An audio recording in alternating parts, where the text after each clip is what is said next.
being in people's living rooms, all the interaction and getting to know who our viewers and listeners are. When I was young, my dad used to say, "No, stop arguing." I wanted an outlet that would enable me to give my opinion. People are going through a really hard time right now, and I know that you don't feel like you're being listened to by the establishment. I came to GB News because it's the People's Channel, and I want the audience to have their say on the events of the day. We're dynamic. We do something different. Democracy shows that the wisdom of the nation is in its people. I get to travel to find out what the story is from a personal perspective. The British people aren't fools. We know when we're not being told the full story. We've got to work out how Britain moves forward from this. It's the best country in the world. The establishment had their chance. Now we're here to represent your views. Britain's watching. Britain's watching. Britain's watching. We're proud to be GB News. The People's Channel. Britain's news channel. So Jubes & Co, we tackle the issues of the day with real, robust debate, both sides of the fence, battling it out with me in the middle with my forthright opinions and views. And often really interesting things happen because you start with a position and then by the end of the debate you find actually, well, I might not have thought about that one. What we need in this country is 2 new political parties. You should maybe think about doing a 2024 calendar. I'm Michelle Dewberry and I'm keeping you company right through until 7 o'clock this evening. GB News, the People's Channel, Britain's watching. Join us every night on GB News at 11 p.m. for Headliners, which is 3 top comedians going through the next day's news stories, which is exactly what you need, because when the establishment has gone crazy, you need some craziness to make sense of it. So join us 11 p.m. every night on GB News, the People's Channel, Britain's news channel.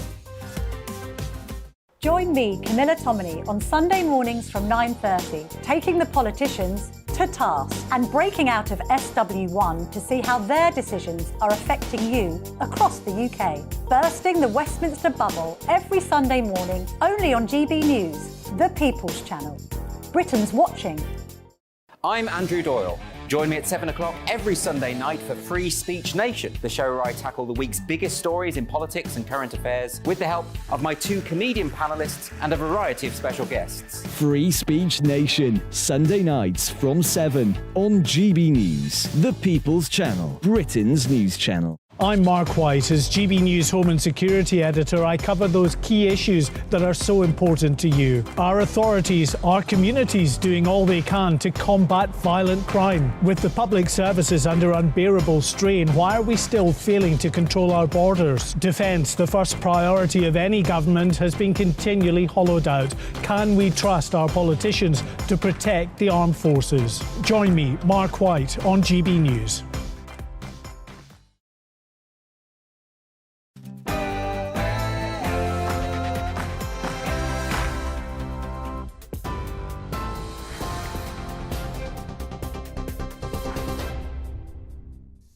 Good evening, I'm Ray Addison in the GB Newsroom. Our top story tonight. Opposition leaders are calling for an investigation after it was alleged that the Home Secretary tried to avoid incurring points on her driving licence for speeding last summer. The Sunday Times reports that Suella Braverman asked a civil servant to organise a one-to-one driving awareness course instead. Shadow Home Secretary Yvette Cooper described the allegations as shocking, saying that Ms Braverman's role is to uphold the law. When asked about the claims, the Prime Minister declined to publicly defend her. I don't know the full details of what has happened, nor have I spoken to the Home Secretary. I think you can see firsthand what I've been doing over the last day or so. But I understand that she's expressed regret for speeding, accepted the penalty and paid the fine. Well, on the final day of the G7 summit in Japan, world leaders have set out their plans to tackle aggression from China. Prime Minister Rishi Sunak said Beijing poses the biggest challenge to global security, being the only country with both the means and intent to reshape the world order. US President Joe Biden says there's complete resolve and unity within the G7 to reduce China's risk to international security. We're not looking to decouple from China. We're looking to de-risk and diversify our relationship with China. That means taking steps to diversify our supply chains, and we're not dependent on any one country for necessary product. It means resisting economic coercion together and countering harmful practices that hurt our workers. It means protecting a narrow set of advanced technologies critical for our national security. The president of Ukraine has addressed world leaders at the G7 summit, saying he's confident that Kyiv's peace formula has the potential to prevent future wars. He's thanked Western allies for their ongoing support, including receiving American-made F-16 jets and the training of Ukrainian pilots. Volodymyr Zelensky also dismissed claims that the Russian mercenary Wagner Group has captured the city of Bakhmut. Well, back here, 3 people have been taken to hospital after a double-decker bus hit a bridge in Glasgow. The vehicle struck the underside of a railway bridge in Tradeston this morning, shearing its roof off and becoming wedged stuck. Police temporarily closed a number of roads while passengers were treated at the scene. All trains were stopped and engineers from Network Rail Scotland were brought in to check that the bridge was safe to reopen. And the Prince of Wales has joined Royal Navy submariners preparing to take on a transatlantic rowing challenge. The Duke of Cambridge released a video of his visit to a training session organised by the HMS Audacious crew. In 2019, they began raising money to support the mental health of colleagues. So far, they've raised over £110,000. We're on TV, online, on DAB+ radio and on TuneIn too. This is GB News. Now back to Free Speech Nation.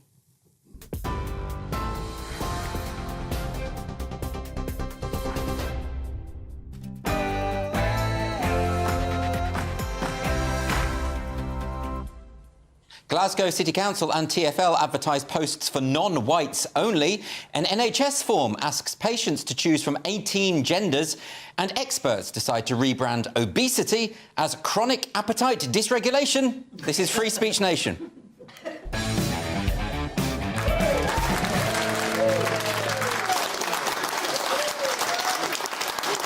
Welcome to Free Speech Nation with me, Andrew Doyle. This is the show where we take a look at culture, current affairs and politics. And of course, we'll have the latest from our friendly neighbourhood culture warriors as they continue their mission to cancel pretty much every aspect of modern civilization. Coming up on the show tonight, Chris Elston is an activist who travels the world under his alter ego Billboard Chris as he highlights the trouble with gender ideology. And he's going to be joining us live in the studio. A hot topic at the moment is parents taking their children away on holiday during term time in order to get cheaper prices. We've all done that. We will be speaking to a mother who does just that and an educational expert as well. And why have the Royal Society of Chemistry published an article which appears to back the suppression of free speech? Dr. John Armstrong will be here to try and explain. And of course, myself and my fantastic panel will be answering questions from our beautiful studio audience. All that and much, much more. But first, let me introduce my 2 comedian panellists tonight. I have Cressida Wetton and Josh Howie. Welcome both. How's your week been, Josh? It's been good. I've been gigging this weekend. Oh, have you? I have a day job or night job as a comic. Yes. And I've had 6 walkout. That's not bad for you. Well, it's not bad. I mean, there's less walkout people like starting fights and getting kicked out. It definitely was nothing to do with me. What is it you are doing on stage? Being too funny. People can't handle it. You get a lot of walkouts, Cressida. Not 6 at a time. No, that's what I aspire to. Yes. I mean, it sounds like a family meal, maybe. Thank you, Josh.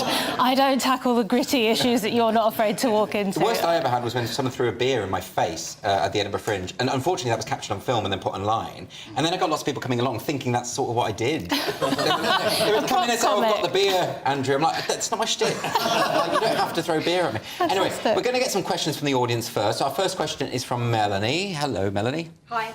Are job adverts becoming racist? Yeah, this is an interesting. There's been a couple of things this week. So there was an advert posted on the Transport for London website, which is part of the official government website, and this was for a communications internship. It said you have to be of black, Asian and minority ethnic background, defined as having some African, Afro-Caribbean, Asian or other non-white heritage. And then up in Scotland a few days ago, we also had this. We had an advert for a teacher in Glasgow. This appeared online, apparently by mistake. And it also was asking for those who identify as black, Asian or minority ethnic to apply. There's a few things about this, Cressida, isn't there? There's a few issues. Firstly, identifying as. right? So you don't have to. You're asking me. Well, I mean, you could. Apparently, you absolutely could. Right. But isn't this just a form of racial discrimination? Well, yeah. I mean, the quick answer to the question is yes, it is. It's whether you think it's justified or not, isn't it? Yes. It is. Whether you think segregation by skin colour is justified, I would say no. No, well, I'm old-fashioned I would like that. tend to agree with you, Andrew. Yeah. But if the question is it racist? I think well, yes, it is. But then, of course, people are going to argue that that's for the greater good. OK, so Josh, how do we deal with this? Because it's asking for anyone with non-white heritage. That's all of us. Yeah, I mean, that is literally all of us. Yeah, it's such a ridiculous idea. And also, the other advert was saying people who identify as like that. It doesn't make any sense. I just wish we could go back in time. There was a time that I remember where people genuinely tried to sort of not care about and not focus on these things and stuff. But yeah, I mean, they're arguing that Glasgow, certainly, the council did argue that, oh no, it was an accident, but legally it's fine that we should do that. Well, then why did you take it down? And why did you say it was an accident for that to happen? Well, you obviously know that what you did is, I would argue, morally wrong. Well, it's certainly morally wrong, but there's been spats online about this all day, and I've been looking into it. And the legal aspect is interesting because there's this thing called positive action, which is built into law, that you can discriminate on the basis of protected characteristics so long as the applicants are equally qualified in all of the rest of it. But if you're saying that no candidates can apply it, you won't even get to that point. So they are actually on very dodgy legal ground here. Yeah, it sounds like it. But I think just hire the best people for the job. Of course, yeah. And sorry, there's one more thing I want to say. This was for a teaching role, and they were saying we're doing it because we want to inspire pupils. Well, surely, if it's all about inspiring pupils and giving them the best possible teachers, then focus on the quality of the teachers. Yes, that's But also, by sort of saying non-white heritage, you're also basically discriminating against immigrants from predominantly white countries as well. You know, Eastern Europe and places like that. I mean, but they're terrible teachers. That was a joke. He's allowed to say... And half the audience walk out. That's why they walk out. This is your problem, Josh. People assume you're not joking. You need to have a T-shirt saying comedian, so that everyone understands. I was hoping that being in a comedy club would have made the clue. Yeah. No, it doesn't work like that. OK, we've got another question now. This one's from Ryan. Hello, Ryan. Good evening. Can you name all 18 genders on new patient forms? Yeah, I can, because I've got it on my auto cue right here. This is a hospital. This was in County Durham. Gave this outpatient survey to a woman. This is the Darlington Memorial Hospital. And so the full list, to answer your question, is right there. It's male, female, non-binary, passing, third gender, transgender man, transgender woman, two-spirit, agender, bigender, cisgender, gender expression, gender fluid, gender queer, gender variant, prefer not to say being the most marginalised of all groups, and of course other. What are you, Cressida? I'm just classic female, I'm afraid, very dull. That is very... Come on, get with it, Cressida. Although, Andrew, are any of us 100% anything? I mean, I do think I've got some masculine traits. Yeah, but that doesn't make you not female, does it? Well, no, that's a very good point. Because we've had this week where the Tate Art Gallery has actually taken I can't remember the name, but a lesbian artist who's long dead and has now said, well, because she had masculine traits, she might have identified as trans or non-binary. So throughout the article, they call her they and them. So they're effectively transing someone who isn't around to talk about it. The same like they did with Joan of Arc. Yeah. Anybody who exhibits any kind of masculine traits. Isn't that the most sexist idea? That of course if a woman exhibits any kind of traditionally masculine traits, there can't be an actual woman. Of course, but then knitting and shopping. As we know, gender ideology is inherently sexist. Yeah. But, I mean, the stupid thing about these forms is that they take so long to fill in as you're going through all the options that you're either going to be cured or dead at the end of it. Maybe that's the point. Maybe that is the point. But the whole reason I'm here is because I sent you a message 2-3 years ago about, I remember my 5-year-old daughter, I had to fill in a form for her to get her jabs. And it was the same thing. It's like, is your 5-year-old daughter non-gender, is she binary? I'm like, she's 5 years old, man. This is crazy. It is crazy, isn't it? I bet she's non-binary. I mean, it is a bit of a nonsense, isn't it? And like Josh says, the sort of transing of historical figures, I think, is particularly weird. Yeah. Because this is a movement that says you must respect however individuals choose to identify. Well, they can't choose to identify as anything if they're dead. Well, absolutely. It's classic presentism, isn't it? Yeah. Putting the ideas of today on the past in a way that... My favourite was the Globe Theatre in London, where they were talking about Queen Elizabeth. An academic had written an article for the Globe Theatre, and it kept calling Queen Elizabeth they and them, because of that speech that Queen Elizabeth gave about I may have the body body of a weak and feeble woman, but I have the heart and mind of a man. And therefore, that means Queen Elizabeth I must have been non-binary. No, don't be so insane. Queen Elizabeth I lived in the Elizabethan era. No, but it was her ego. Oh, I see what you mean. Is that what it's about? One must do this. Well, she was using the royal we, so maybe they're just assuming it's the royal they, them. Crazy. That's it. Elizabeth started this whole nonsense. Absolutely. Pull down that statue on Fleet Street. It's disgusting. OK, we've got a question now from Roger. Where is Roger? Hi, Roger. Hello. Are you concerned about the rise in homeschooling? This is an interesting thing. There's been new figures suggesting that more kids than ever are being schooled at home. The figures indicate there are 86,000 children in England now homeschooled. That's a significant increase. Now, Josh, you've considered homeschooling, haven't you? You've got 5 kids. Well, I did it during the lockdown. And you did it? And I used to have hair. So it's not... You would... Yeah, but do you think it's a good idea? It's the worst thing that you could possibly do. Really? Because you've got to have the right... It's for the first time I ever appreciated how hard teaching is. You have to have the right temperament, because my teaching style is just like, why are you so thick? That's the problem. It's so obvious. Did you get walkouts? Yeah. That's quite an effective teaching style. Oh, I'm not sure about that. I think tough love. I think what you could do is team up with your neighbours, and maybe you just do one class a week and the other parents maybe help my neighbours you out. aren't speaking to me. Because they're so thick! I think we know why they're not. So, well, this is potentially the problem, isn't tell it? me, though, on principle, do you think homeschooling is an acceptable thing to do? Well, in the 90s, when I was a kid, there was somebody at school who was going to go to a Steiner school, and everybody thought they were a bit unusual. That's putting it politely. Is Steiner school the sort of hippie kind of school? Yes, well, you don't have the same conventions that we have in... You don't have the curriculum that we have. Yeah. And we all thought that was a bit odd. But nowadays, I can see why there are things happening in mainstream schools that you might not want your kids exposed to. So it's sort of flipped on its head a bit, It's hasn't odd, isn't it? You know, because if I had children and they were sort of being told that there are a million genders and that, all white people are complicit in white supremacy, I might pull those kids out because I would think they're being radicalised in some dodgy way. You might, You would, but then you would put them straight back in after a week of actually homeschooling them. And you're like, I don't care, you can be indoctrinated however you want, get out of my house. That is a very fair point. Very fair point. We need to talk about your issues, Josh. I think we'll do that later on after the show. OK, we've got a question now from Sandy. Hi, Sandy. Hi. Is it woke not to kill your garden weeds? Is it woke not to kill your garden weeds? It sounds like a stupid question, Sandy, but it's not, because there was... So, Rachel Detame, I think it's Detame, is that how you pronounce it? The Gardener's World presenter. She says it's old-fashioned to kill weeds. Says they should be allowed to grow freely. This is a very inclusive approach to horticulture. This has been happening quite a lot now. We've got the Chelsea Flower Show coming up, and you've had the...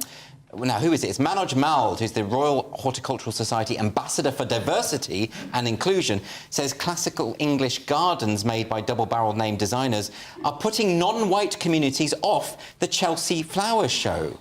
I mean, I think there are other things that are putting people off the Chelsea Flower Show, but I don't... It's a show with lots of flowers. That would put me off. Yeah, I can't say I've ever been. I don't have a large garden, common problem in London. Yes. I did grow some wildflowers once. I mean, obviously they weren't wild because I grew them, and that was fun. Did you kill the weeds? No. Or did you preserve the weeds? I threw some seeds into a pot and was lucky with what I got. It was fantastic. No, but lawns are supposed to be a symbol of the patriarchy, aren't they? That's supposed to be...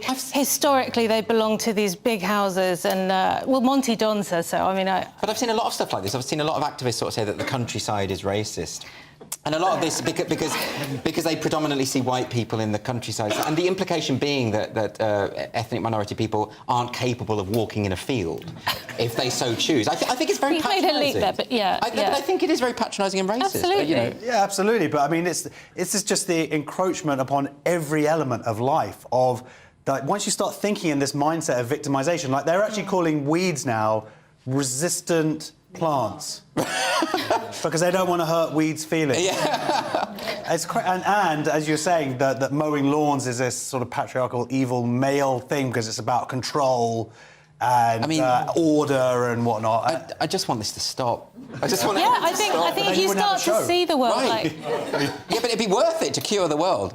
That, just to be able to mow your lawn in peace. Not to have a lawn. I'm just angry with people who've got gardens, to be honest. Just jealous. OK, well, look, still to come on Free Speech Nation, Chris Elston will be here to tell us about he travels the world combating gender ideology as his alter ego, Billboard Chris. That's next.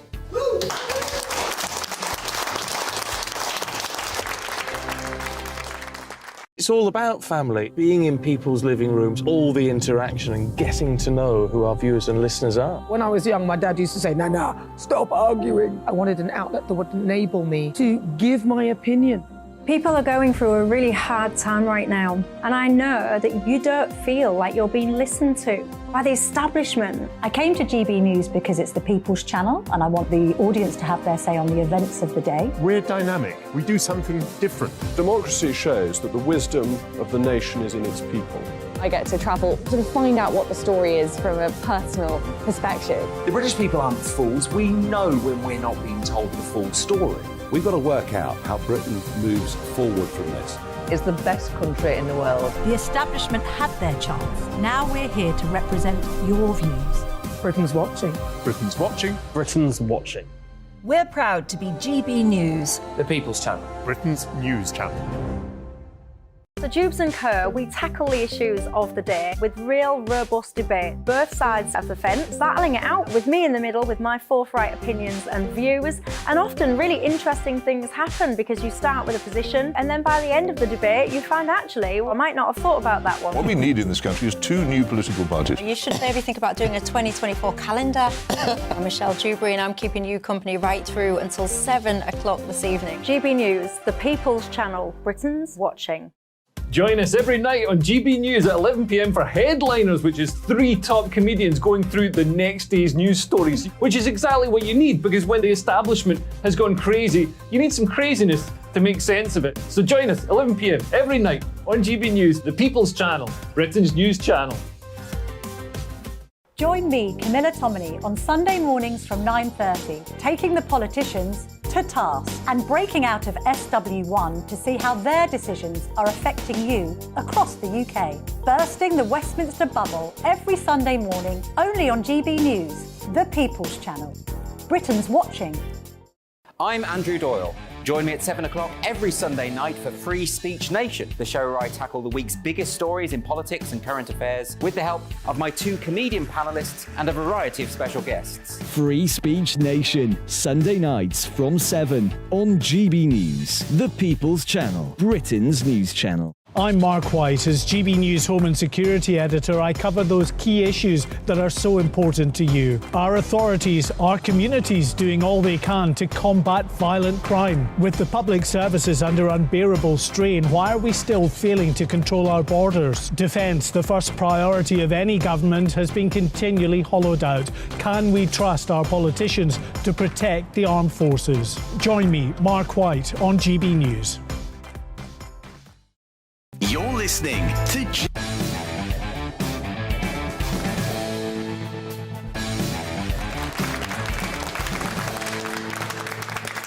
Welcome back to Free Speech Nation with me, Andrew Doyle. So my first guest tonight has been travelling the world to kickstart the conversation on gender ideology. Chris Elston, better known by his alter ego Billboard Chris, is a father of 2 girls, and he says children should not be indoctrinated to believe they were born in the wrong body. And his travels have now brought him to the UK. I'm delighted to say Chris Elston joins me now. Hi, Chris. Thanks for coming on the show. So, do you want to just, for those who are watching who aren't familiar with what you do, can you just describe what your approach to your activism is? Sure. So, I'm sure I look utterly ridiculous, but I had no platform or means to reach people, so I had some signs made, which I wear. I'm a human billboard. Yes. And I know these aren't the most reputable people normally, but... It's a sandwich board thing. It's a sandwich board. It normally says things like, the end is nigh, and that sort of thing. Yeah, exactly. They're normally preaching about the end of the world. Yeah. But I'm having conversations about the harm coming to kids. So the sign on my front says, children cannot consent to puberty blockers. And the sign on my back is one little playful. It normally is one that says the definition of a dad, which is a human male who protects his kids from gender ideology. So what specifically is your view of gender ideology, and why do you think it is so dangerous for children? So in a nutshell, my views are that there are 2 sexes, there are 0 genders, and there are infinite personalities. Right. Because that just captures all of us beautifully. There's no right way to be a boy or a girl. But this ideology teaches that just because a girl or a boy are gender nonconforming, if a girl wants to climb trees and play in the dirt and hates wearing dresses, well, guess what? She's a beautiful girl. Yeah. She's not a boy. She's not a trans boy. She's not anything other than what she is, which is a girl. And we need to abolish this entire ideology which teaches that stereotypes define who our kids are. Right, so gendered stereotypes being used as the way to define what someone's gender identity is. Right. Where do you stand, though, when that gets to adulthood, when people are, past the age of consent? Look, adults can call themselves whatever they want. They can take on whatever label they want. And if they want to modify their body, that's their choice, I suppose. However, there is a caveat here. Doctors have still sworn an oath to first do no harm. And if you got some 18-year-old who comes into your gender clinic who's struggling with trauma and abuse, and there might have been sexual abuse, or maybe they have autism, or who knows what's going on in their life. Yes. We don't just start cutting off body parts right away. We should be treating these underlying mental health comorbidities first.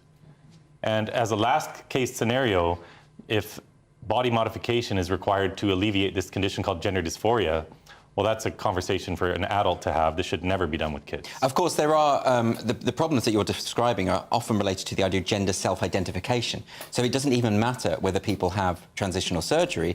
We had a recent case in Scotland where a double rapist identified as female and was about to be housed in a female prison. What would you make of that? Yeah, this is happening in Canada, where I'm from. We have rapists housed with women in prison. And it's like we've all lost our minds. Have we forgotten that there are bad people in the world? There are mentally ill people in the world. Yeah. There's evil in the world. Of course, if you take away all safeguards for women and just say any man can identify as a woman, well, of course some men are going to take advantage of that. Yeah. But in the effort to appear inclusive, these politicians pass these most ridiculous laws and they take away all safeguards for women and children. And your particular focus is on the safeguarding of children, because to my mind there are three branches to this. There's the gay rights issue, what happens when you change the definition of homosexuality to mean same-gender attraction. There's the feminism issue, what happens when you take away women's only spaces. And then there's child safeguarding. And this is very much your focus, isn't it? And I suppose that's come from your experience as a father. 100%. I have two girls, and they're 11 and 13 years old now. I've been on this campaign for about 3 years. Traveling all around North America, but my main job in life is to be a dad. And I've lived all my fun young years. All I care about is having a good world for them to go into. And I refuse to send my girls into a world that doesn't know what a woman is, and a world that's trying to change the sex of hundreds of thousands of children. We just can't tolerate this in a society. There's also the issue, isn't there, that the majority of those who are children who are referred to paediatric gender clinics either have an autistic element to them or grow up to be gay. That's right. So it goes back to your point about gender nonconformity. Why are we stigmatising that? Right. At the Tavistock here in London, out of a sample of more than 1,000 children, 35% had moderate to severe autism. If you include the mild cases, that goes above 50%. And historically, all the studies into gender dysphoria going back decades show that more than 80% of the time, back when this just affected a handful of kids, but it was much more severe and prolonged and lasting, and it started at a young age. Even with those kids, more than 80% of the time, they simply outgrew it when they went through puberty, and a majority grew up to be gay. Yeah. So the cure in almost all cases for gender dysphoria is puberty itself, and now we block the cure. So then what do you do when adult trans people say to you, well, I've always known. I've known since I was a small child that I was in the wrong body. I've spoken to people who say that. And there must be a degree of sympathy for people like that, surely. Of course. We all want everyone to live the most fulfilling life possible. And I've talked to hundreds of these people. I talk to them every day. They come up to me, oftentimes yelling and threatening and sometimes assaulting me. But look, there's no such thing as being born in the wrong body. The way we should be framing this is there are people who have a mental health condition called gender dysphoria. I would prefer to call it sex dysphoria, because I just don't like the term gender at all. We used to use it as a synonym for sex. Yes. But it's been twisted to mean something entirely different. And all of these young people especially who are being taught gender studies in university, they've come to believe that our gender is something that we perform. Yes. Based on stereotypes. And that somehow you're not going to find true happiness unless you alter your body to perform these stereotypes more. This is like a cult that's infected all of society, and we just need to get the truth out there because people have been too afraid to talk about it. It's very interesting talking to you now. You strike me as very mild-mannered, not particularly combative or antagonistic, and yet people have attacked you. I mean, I don't know if you've got any footage of this, but there have been people who have actually attacked you on the street for wearing this billboard. Yes, I've had my arm broken. I've been mobbed by 200 university students. I've been punched probably 20 times. I've probably had 40 different assaults. Spat on countless times. arrested twice after getting assaulted in front of police. So does this not make you want to world. stop? Because it's unpleasant, it's... No, I'm a good old Canadian boy and I just dig my heels in more. Because you were recently in Ireland, I think last week, and it was interesting. I saw a clip of a police officer who came up to caution you or threaten you with arrest or something. What was going on there? Just yesterday, I was on Grafton Street in Dublin, which is the busiest street in Dublin. And the police came up to me, and apparently someone at the Disney store, of all places, had reported that I'd been inside the store. Well, you might be a customer. Well, I wasn't inside the store. I had my signs on. I was outside on the street. I'd walked by the store.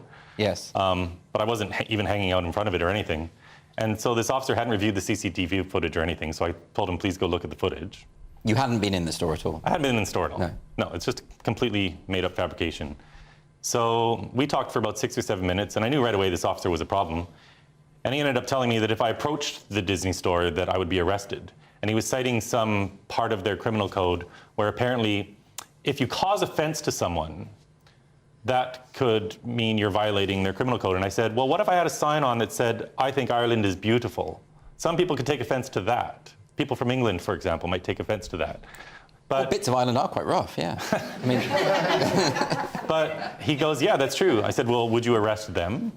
So this is not policing, this is thought policing. Yes. And they have this most dystopian law of all about to come in, this new hate speech law, where even if you have something on your device that you haven't even shared with anyone, they can look at your devices and potentially arrest you. Yeah, well, Scotland has a similar thing where they can arrest you for things you say in the privacy of your own home. And Canada certainly has some pretty draconian measures when it comes to this kind of thing. But that's a very interesting point, what you say about causing offence. As you said, and as you said to the police officer, literally anything. I could find Disney offensive. Can you go and shut that down? Right. I do, as it happens. Yeah, I'm offended that they called in a false report, so can we arrest them? And I said to him, I said, if someone's offended, whose fault is that? Whose problem is that? It's the problem of the person who's offended. Yes. Because being offended is a choice. People say 1,000 terrible, nasty things to me every day. I don't get offended. That's a choice. We need to be able to manage our own emotions and regulate how we behave. We don't just take offense to everything and, cry about every little thing that's going on in the world. But that's what these are the people who we're letting run society today and rewrite our laws and change the whole world. And now everyone's afraid to say, hey, we shouldn't even sterilize kids. Somehow this is controversial. And the necessity for what you do is clearly that the conversation hasn't been allowed to occur. Right. Precisely because people are saying, your words are violence, your words erase my existence. Where do you think this comes from, this hyperbolic, alarmist approach to conversation? Well, this is really all done by activists who don't want us to have a conversation because they know as soon as we have a rational, fact-based conversation about this, their whole ideology falls to pieces. So when I talk to these people on the street all the time, I ask them questions. I'm not there to... You can't change the mind of an angry person on the street. That's not going to happen. But I'll say things that they agree with because that throws them for a loop and they don't know what to do. Because I'll say, look, if a girl's gender nonconforming, beautiful. What's wrong with that? And they get so lost because they think I'm supposed to be some bigot. Yes. So now I've created this moment of cognitive dissonance where they have these two competing ideas going on in their head, and they're going to have to go home and figure it out. But I'll ask them questions like Matt Walsh did in What is a Woman? In that fabulous documentary, he didn't offer his opinion once. He just asked questions of the so-called world-leading experts on women and gender. Yes. And they couldn't even tell him what a woman is. I do find that approach of being gentle and amenable and not taking an antagonistic approach exposes them all the more. And we've seen that with the Posey Parker Let Women Speak events where they've ended up punching women in the face. Yeah, and speaking of Posey Parker, she was actually the inspiration for how I got started because the first thing I did was followed her lead. She had put up a sign at the Edinburgh train station that said, I love J.K. Rowling. I heart J.K. Rowling. Yes. And it got taken down after one day because some people on Twitter complained. And I said, because a secondary part of my campaign is freedom of speech, because we should be able to talk about issues, especially issues affecting our children's health for the rest of their lives. And I got tired of people getting fired and all that, so I put up a huge billboard in Vancouver that said the same thing. It got taken down after one day because a Vancouver politician said it was hate speech. What, to love J.K. Rowling? Yeah, it had a big red heart on it. And they took it down, and it got paint bombed overnight. And so then I put up about 30 or 40 more throughout the US. And then I ran out of money. And I had no way to reach people, so I quit my job. I used to have a real job as a financial guy, but I quit everything and I became a human sandwich board, just like I told my mom I would do when I was growing up. Well, I think it's a very effective approach that you're taking. Just quickly before you go, how can people find out more about you? BillboardChris.com, and I do all my campaigning on Twitter at BillboardChris, Instagram as well. Chris, thanks so much for joining us today. after the break on Free Speech Nation. Should parents take their children on holiday during term time? I'm going to be speaking to a mother who has done just that, and an education expert. That's coming up next.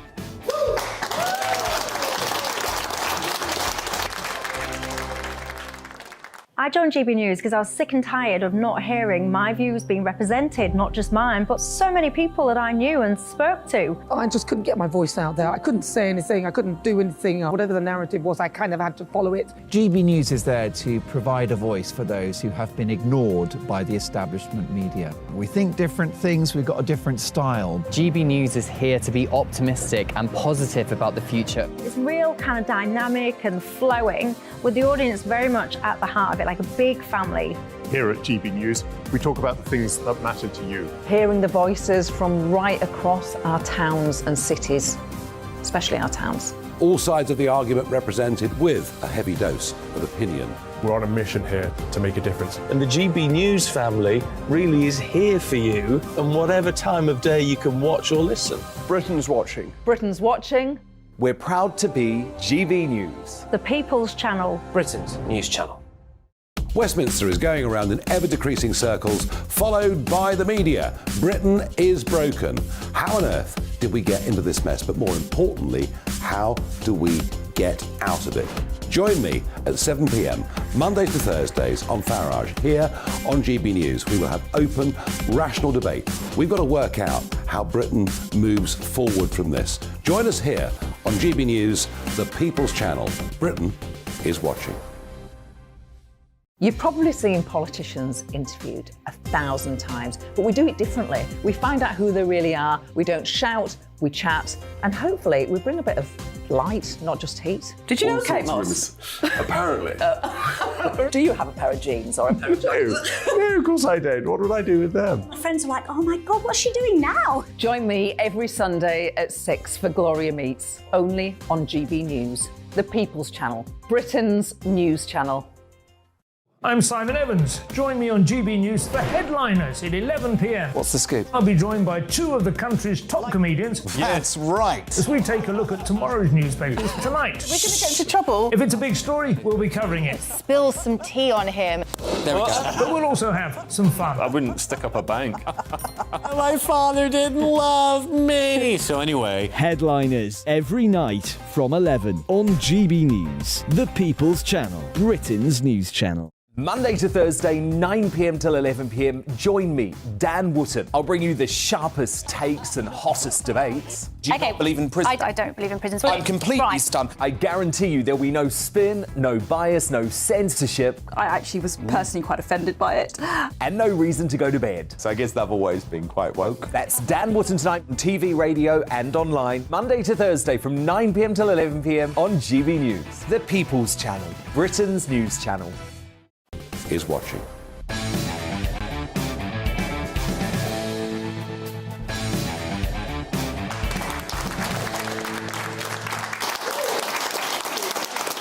Welcome back to Free Speech Nation. So later in the show, I'm going to be turning agony uncle with the help of my panel, Cressida Wetton and Josh Howie, to help you deal with your unfiltered dilemmas. So please do email us at gbviews@gbnews.uk if you've got any problems whatsoever, and we will do our best to try and answer your issues. This week, a mum went viral for saying she saves thousands of pounds every year by taking her children on holiday during term time. Single mum Rachel Smith took her children to Mallorca and Magaluf in May and June last year and paid over £3,000 less than she would have done in August. She says she stands by her decision and, in fact, has only just got back from her latest holiday. So what about the cost, if there is one, to her child's education? I'm delighted to say we can speak to Rachel Smith right now, and I'm also joined by Tom Bewick, the visiting professor of education at Staffordshire University. Welcome both. Rachel, I'm going to come to you first. Firstly, did you have a good holiday? Oh, Rachel's frozen, so it's probably not as hot as we thought there in Magaluf. What do you make of this, Tom? So you're a professor specialising in education. Should parents be taking the law into their own hands? Yeah, I'm also a dad of 3 school-aged children. And look, I mean, I don't agree that parents should take the law into their own hands for the simple reason that there are tens of thousands of parents. If they're all doing that, it would be chaos in our schools. That said, you know, I took on the government on this issue back in 2016 when I was chair of the local education authority in Brighton and Hove, one of the more difficult authorities to be a political leader in, with the Green Party with their meat-free Mondays and bringing sheep down from the South Downs for traffic calming measures and things of that nature. But I was petitioned by parents about term time holidays. The council at the time was issuing thousands of fines a year. I managed to put a stop on that, in part because there was a guy, some people may remember him, John Platt, who actually his case, he won his case for an authorised term time absence with the Magistrates' Court, but then the Supreme Court overturned it. And then about that time, what I decided to do was to shift the term time holiday in October to make it 2 weeks, shorten the summer holiday, which actually a lot of parents often say the summer holiday is too long. Yes. And we experimented with that for 2 years. But eventually, actually, the teaching workforce, essentially, the unions, didn't like the fact that it was misaligned with other local authorities and overturned it, and it changed. Well, part of the problem, though, isn't it, is that, you know, as a teacher, I mean, I've been a teacher myself, is that if people are absent and you have to sort of cover the same ground again, it actually does make your job very, very hard. And it is hard when kids miss days off school. Yeah, absolutely. And look, you know, the experience of the pandemic shows with the lost learning that it's really detrimental for kids, for their mental health as well. So, you know, that said, I do think there's a couple of very practical measures that the government could support here. I mean, the legislation changed in 2013. Head teachers have virtually no discretion, really, about this. I mean, I remember a guy returning from a tour in Afghanistan, working with the military, in tears that he couldn't take his kids on a holiday. He was worried about the fine. Obviously, being in our armed forces, he didn't want to break the law. The point he made to me was that, you know, that was the only time he got to see his kids, to spend some quality time. So I do think there should be more discretion for head teachers. It shouldn't just be about close family members passing and funerals. I think there are other exceptional circumstances. I also think, you know, Chancellor fiscally could do things like say to the travel industry, I don't believe in maximum prices for holidays, that would be a bit Stalinist, but I do think things like air passenger duty, for example, could be suspended over the period of the term time holidays on the condition that the travel industry offers cheaper holidays for our guests. Well, let's see if we can get Rachel Smith back now down the line. Rachel, are you there? Hello, yes, I am. So were you not afraid of the fact that you were bound to be fined by taking holidays during term time? No, with the fines being so much cheaper than when you compare the price in the summer, for me it was a no-brainer. So you've actually made a saving, even taking into account the fines that you've had to pay? Yes, a considerable amount of money has saved by travelling in term time and not in the holidays. And so has there been any kind of stigma about taking your children out? Do you feel that there's a risk that they might have missed some important aspects to their education? I do appreciate what the teachers say with regards to having to catch up with the children, but I also don't recklessly go out for holidays. I do look at the full calendar. I do make sure that I'm taking into account anything education is really important. This year leading up to my son's SATs, I made sure that he was in school, so he was there from SATs, and then we on holiday the day after. We are losing you there a bit, Rachel, so I'm going to go over to Tom now. So that's the question, isn't it? I think that's what a lot of people watching will be thinking. Rachel's making the point that she's not damaging her children's education, but if you set a precedent where one parent can take the child out at any point and will pay the fine because they're still making an overall saving, that's going to be appealing to other parents. I think, well, if she's doing it, we'll do it as well. And then you have a sort of free-for-all. Yeah, well, that's what I was saying about it just results in a chaotic education system. There are 9 million parents with kids at 7,000 schools in the UK. I mean, you just imagine teachers tearing their hair out with parents taking the law into their own hands and just deciding to take their kids out of school in that unauthorised way. I favour a just more flexible, authorised approach to leave, where actually the conditions in which you can take your child out, which might include, by the way, parents, maybe parents are going through a divorce, maybe there's a parent that's got access issues, limited access issues. They should be given more flexibility in the system. But we need a debate about what those exceptions should be. But does that matter? But what about holidays? I mean, you know, those kind of things we can all that can understand. include holidays, in my view. If, for example, as I say, you've got someone who's returning from an overseas mission, that's the only chance they're going to get to spend quality time with their children. Yes. The state shouldn't row in at that point and say, absolutely, one size fits all. The ideology is any child that's not in school term time, 90%, that's the definition that Ofsted used for, if you like, persistent absence, in effect calling parents and children truants. I don't think it's good to criminalise parents and children in that situation. What about the impact on the child? Because if the child is taken out for holidays, I mean, that might generate quite a lot of resentment from other kids, you know, who don't get those kind of perks. I don't know. I mean, it depends. There's some kids who might not think Magaluf's a particularly great place to go. Others they're very discerning. Others might want to go. Yeah, you know, who knows? Who knows? But, you know, I think the point is parents, who, after all, are the biggest educators of all, it's not the state. Parents have a real responsibility to educate their kids. I would include overseas holidays or indeed domestic holidays in that equation, but it's got to be done within an authorised system. Well, might there be a system whereby you can take your child out as long as you are keeping up with the work in one way or another on the holiday? I mean, could that be implemented? Yeah, so, for example, if you slip below the 90%, I mean, it equates to about taking 7 days unauthorised absence. So, you know, for many of us that are used to work and the workplace, we know you can take authorised leave with your line manager, you know, you book the leave in advance. I think there is something about saying, look, as long as your child is not falling behind, as long as there are not issues at school, maybe that 5 days, which equates to about a week in terms of a holiday, a 7-day holiday, then again, perhaps government could look at the guidelines, which, by the way, were only changed in 2013. Before then, heads had a lot more discretion about giving parents a bit of slack and saying, look, OK, I understand you want to take your child out. But there is also what you alluded to before, which is that there's something quite unjust about the way in which the holiday companies whack up the prices during these periods of time when they know that parents have no choice. But, you know, if you're going to take the libertarian view, you can't really start imposing any change because the demand is higher during those times. Yeah, I mean, I've got some sympathy on the sense of its supply and demand, but actually it's a bit odd when you often see some of our biggest flight carriers offering retirees and pensioners. Some of them are quite well off, £20 to go to Spain, return, and then during a term time, which, by the way, the holiday companies know this 2 years in advance. Local authorities have to publish 2 years in advance what the term time holidays will be. So you can't even, I mean, I was trying to get around it in part by, you know, double guessing them, but I think the key is to look fiscally at suspending the air passenger duty during that period on the condition that these more affordable holidays are offered to families in particular.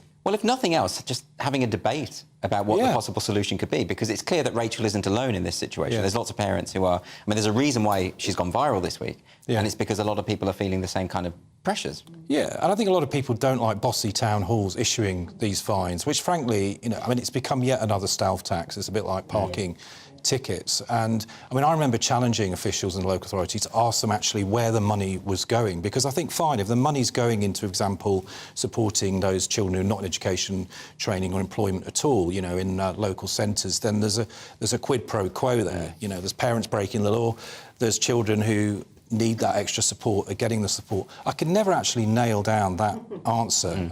Again, it just disappears into the coffers of the local authority and spent, no doubt, on other things. Well, we can't get Rachel back, unfortunately, due to technical issues, so I apologise for that. But thanks ever so much anyway to Rachel and Tom Buick.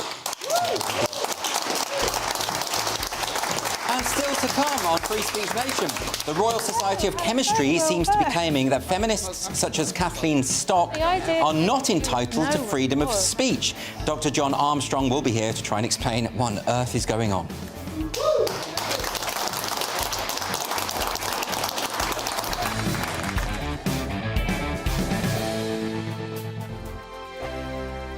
Monday to Thursday nights on GB News. At 6, it's Dubes & Co. 7 o'clock, Farage. At 8, join Jacob Rees-Mogg. And at 9, Dan Wootton Tonight, followed by Headliners. On TV, radio and online. This is GB News.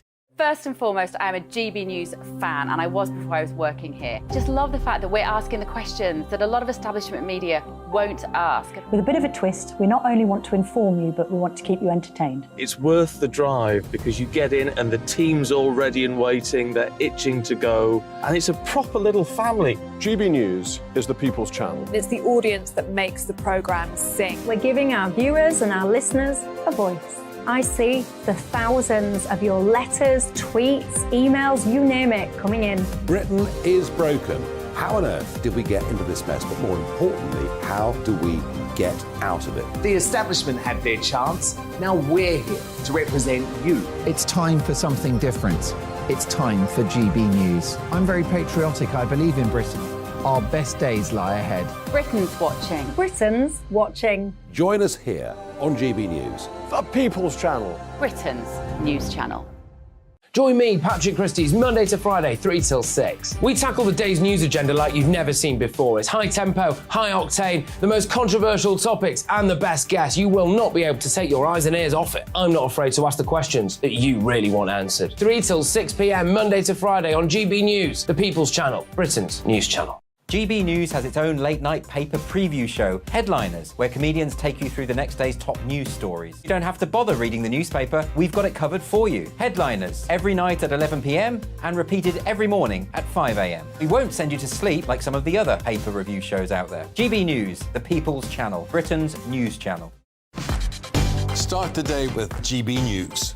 We catch up on all the big stories you didn't hear the night before. And take a look at what the world's talking about this morning. That's right, Monday to Thursdays from 6 o'clock. It's Breakfast with Eamon and Isabel. Straight after breakfast, join us, Bev Turner and Andrew Pearce. We're going to take you through till noon. We'll be tackling the big topics of the day, including the things that the other channels just won't talk about. If it's happening here. Wake up to mornings on GB News, the People's Channel. Britain's news channel.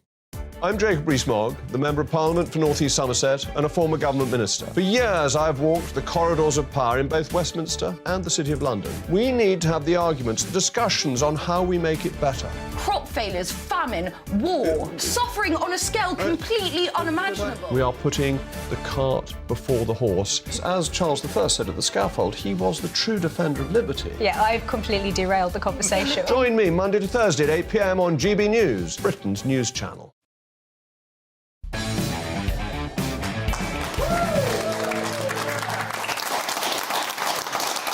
Welcome back to Free Speech Nation with me, Andrew Doyle. The Royal Society of Chemistry has become the latest unlikely entity to try and curtail free speech.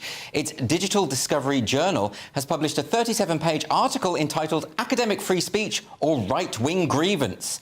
Authored by Professor John Herbert, it argues that free speech should not mean freedom from consequences and discusses how that should apply to figures such as the feminist academic Kathleen Stock.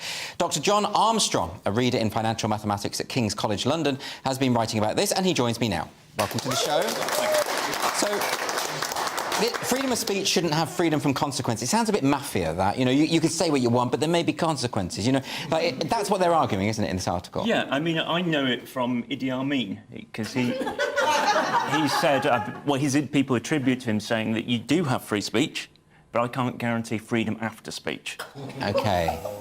And I find it astonishing that people will be, an academic journalist publishing something like that, because it is menacing. And I think it is almost deliberately menacing in a sense, because the paper, obviously it's not saying people should be imprisoned for wrong thing, but it does seem to be supporting harassment for wrong thing. Yes. So it talks about the case of Kathleen Stock, and it does acknowledge that it could be described as harassment what occurred to her. And the paper says it doesn't support violence or threats of violence, but it does seem to be saying that because of her, what they call outspoken bigotry, that there was an argument that it was reasonable that she was treated as she was. And to me, this is astonishing. Do they describe it in their article as outspoken bigotry? That's their phrase, yes. But they don't justify the use of the phrase outspoken bigotry. So they have 37 pages in which to quote from Kathleen Stock. Yes. They've got, I think, 717 references. One of them is from Kathleen Stock.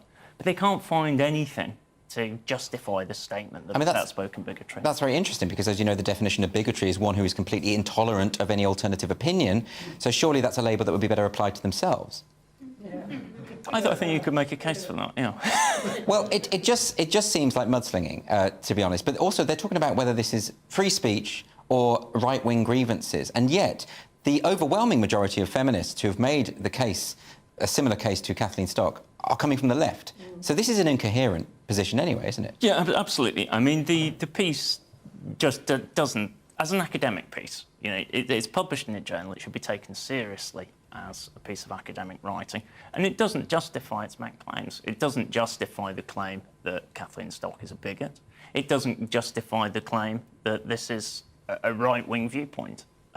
So under any normal circumstances, I think a paper like this, you ask it to, I think you'd reject it flat out, frankly. But well, in a peer review system, surely it would be, yeah. But at the very least, you'd say, well, no, actually, you need to clarify this paper. You can't, you know, freedom of speech doesn't mean freedom from consequences. You can't say that in an academic journal. You need to be more precise.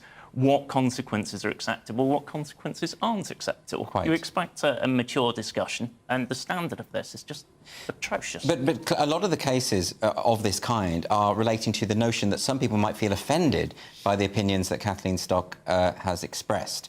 And you're saying the Royal Society of Chemistry has issued some guidelines on offence, haven't they, on offensive speech? Yes, so this is why the chemistry community is now talking about free speech, because that may seem odd that they're talking about it, but it's right that they should be talking about it.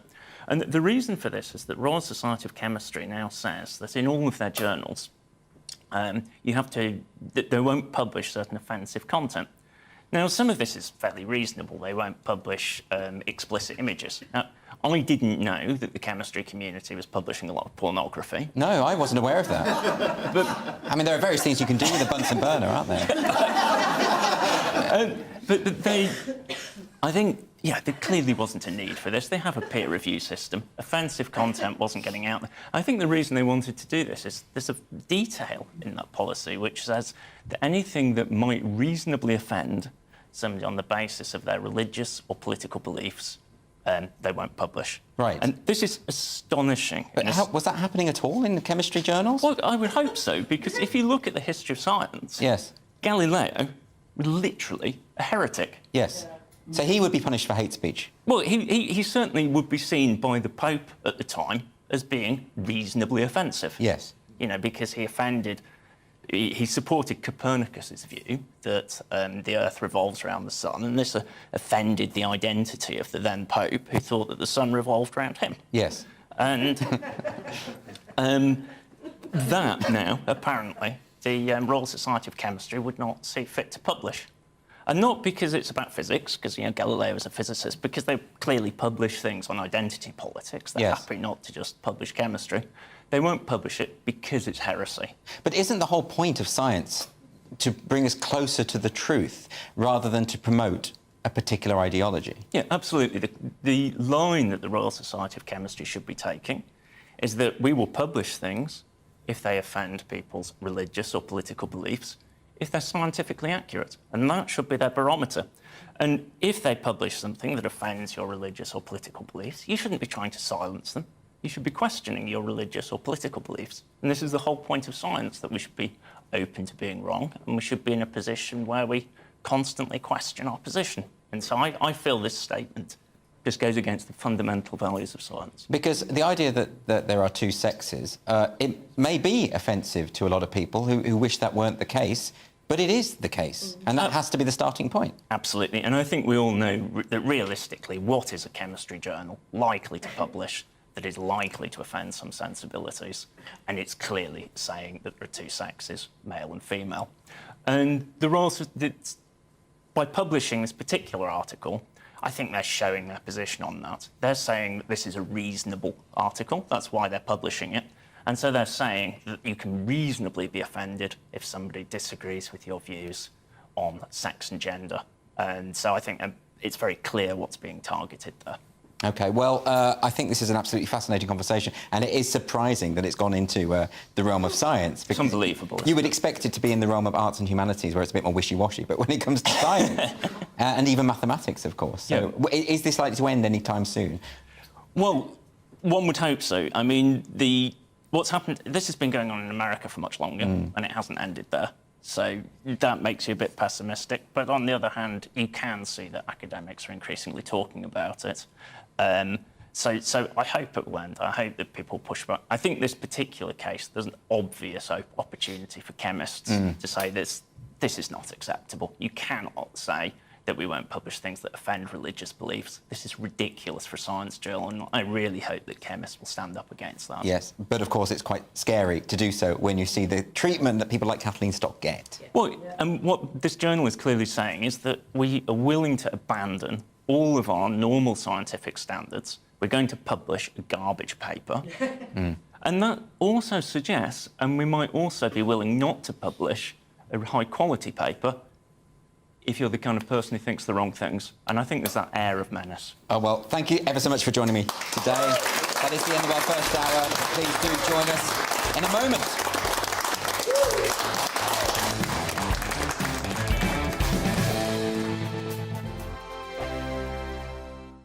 It's all about family, being in people's living rooms, all the interaction and getting to know who our viewers and listeners are. When I was young, my dad used to say, Nana, stop arguing. I wanted an outlet that would enable me to give my opinion. People are going through a really hard time right now, and I know that you don't feel like you're being listened to by the establishment. I came to GB News because it's the People's Channel, and I want the audience to have their say on the events of the day. We're dynamic. We do something different. Democracy shows that the wisdom of the nation is in its people. I get to travel to find out what the story is from a personal perspective. The British people aren't fools. We know when we're not being told the full story. We've got to work out how Britain moves forward from this. It's the best country in the world. The establishment had their chance. Now we're here to represent your views. Britain's watching. Britain's watching. Britain's watching. We're proud to be GB News. The People's Channel. Britain's news channel. So Jubes and Co, we tackle the issues of the day with real robust debate, both sides of the fence, battling it out with me in the middle with my forthright opinions and views. And often really interesting things happen because you start with a position and then by the end of the debate you find actually, well, I might not have thought about that one. What we need in this country is 2 new political parties. You should maybe think about doing a 2024 calendar. I'm Michelle Dewberry and I'm keeping you company right through until 7 o'clock this evening. GB News, the People's Channel, Britain's watching. Join us every night on GB News at 11 p.m. for Headliners, which is 3 top comedians going through the next day's news stories, which is exactly what you need, because when the establishment has gone crazy, you need some craziness to make sense of it. So join us 11 p.m. every night on GB News, the People's Channel, Britain's news channel. Join me, Camilla Tominey, on Sunday mornings from 9:30, taking the politicians to task and breaking out of SW1 to see how their decisions are affecting you across the UK. Bursting the Westminster bubble every Sunday morning, only on GB News, the People's Channel. Britain's watching. I'm Andrew Doyle. Join me at 7 o'clock every Sunday night for Free Speech Nation, the show where I tackle the week's biggest stories in politics and current affairs with the help of my 2 comedian panellists and a variety of special guests. Free Speech Nation, Sunday nights from 7 on GB News, the People's Channel, Britain's news channel. I'm Mark White. As GB News Home and Security Editor, I cover those key issues that are so important to you. Our authorities, our communities doing all they can to combat violent crime. With the public services under unbearable strain, why are we still failing to control our borders? Defence, the first priority of any government, has been continually hollowed out. Can we trust our politicians to protect the armed forces? Join me, Mark White, on GB News.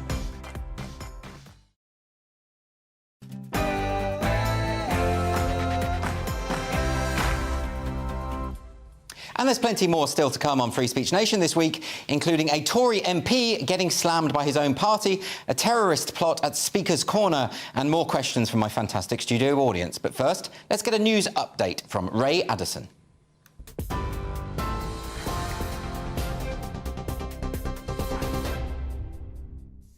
Thanks, Andrew. Here's the latest from the GB newsroom. Our top story, opposition leaders are calling for an investigation after it was alleged that the Home Secretary tried to avoid incurring points on her driving licence for speeding last summer. The Sunday Times reports that Suella Braverman asked a civil servant to organise a one-to-one driving awareness course instead. Shadow Home Secretary Yvette Cooper described the allegations as shocking, saying that Ms Braverman's role is to uphold the law. When asked about the claims, the Prime Minister declined to publicly defend her. I don't know the full details of what has happened, nor have I spoken to the Home Secretary. I think you can see firsthand what I've been doing over the last day or so. But I understand that she's expressed regret for speeding, accepted the penalty and paid the fine. On the final day of the G7 summit in Japan, world leaders have set out their plans to tackle aggression from China. Prime Minister Rishi Sunak said Beijing poses the biggest challenge to global security, being the only country with both the means and intent to reshape the world order. US President Joe Biden says there's complete resolve and unity within the G7 to reduce China's risk to international security. We're not looking to decouple from China. We're looking to de-risk and diversify our relationship with China. That means taking steps to diversify our supply chains, and we're not dependent on any one country for necessary product.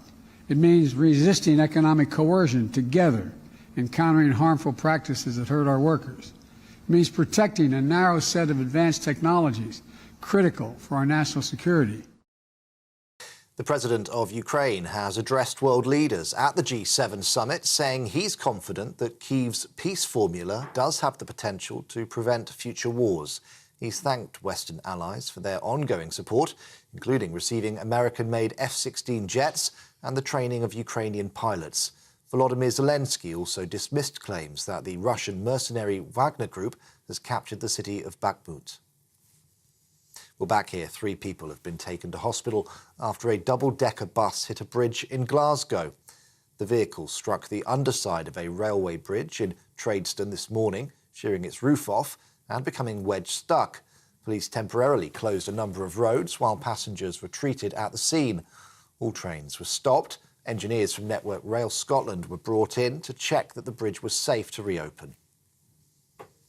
And the Prince of Wales has joined Royal Navy submariners preparing to take on a transatlantic rowing challenge. The Duke of Cambridge released a video of his visit to a training session organised by the HMS Audacious crew. In 2019, they began raising money to support the mental health of colleagues. So far, they've raised over £110,000. We're on TV, online on DAB Plus Radio and on TuneIn 2. This is GB News. Back now to Free Speech Nation.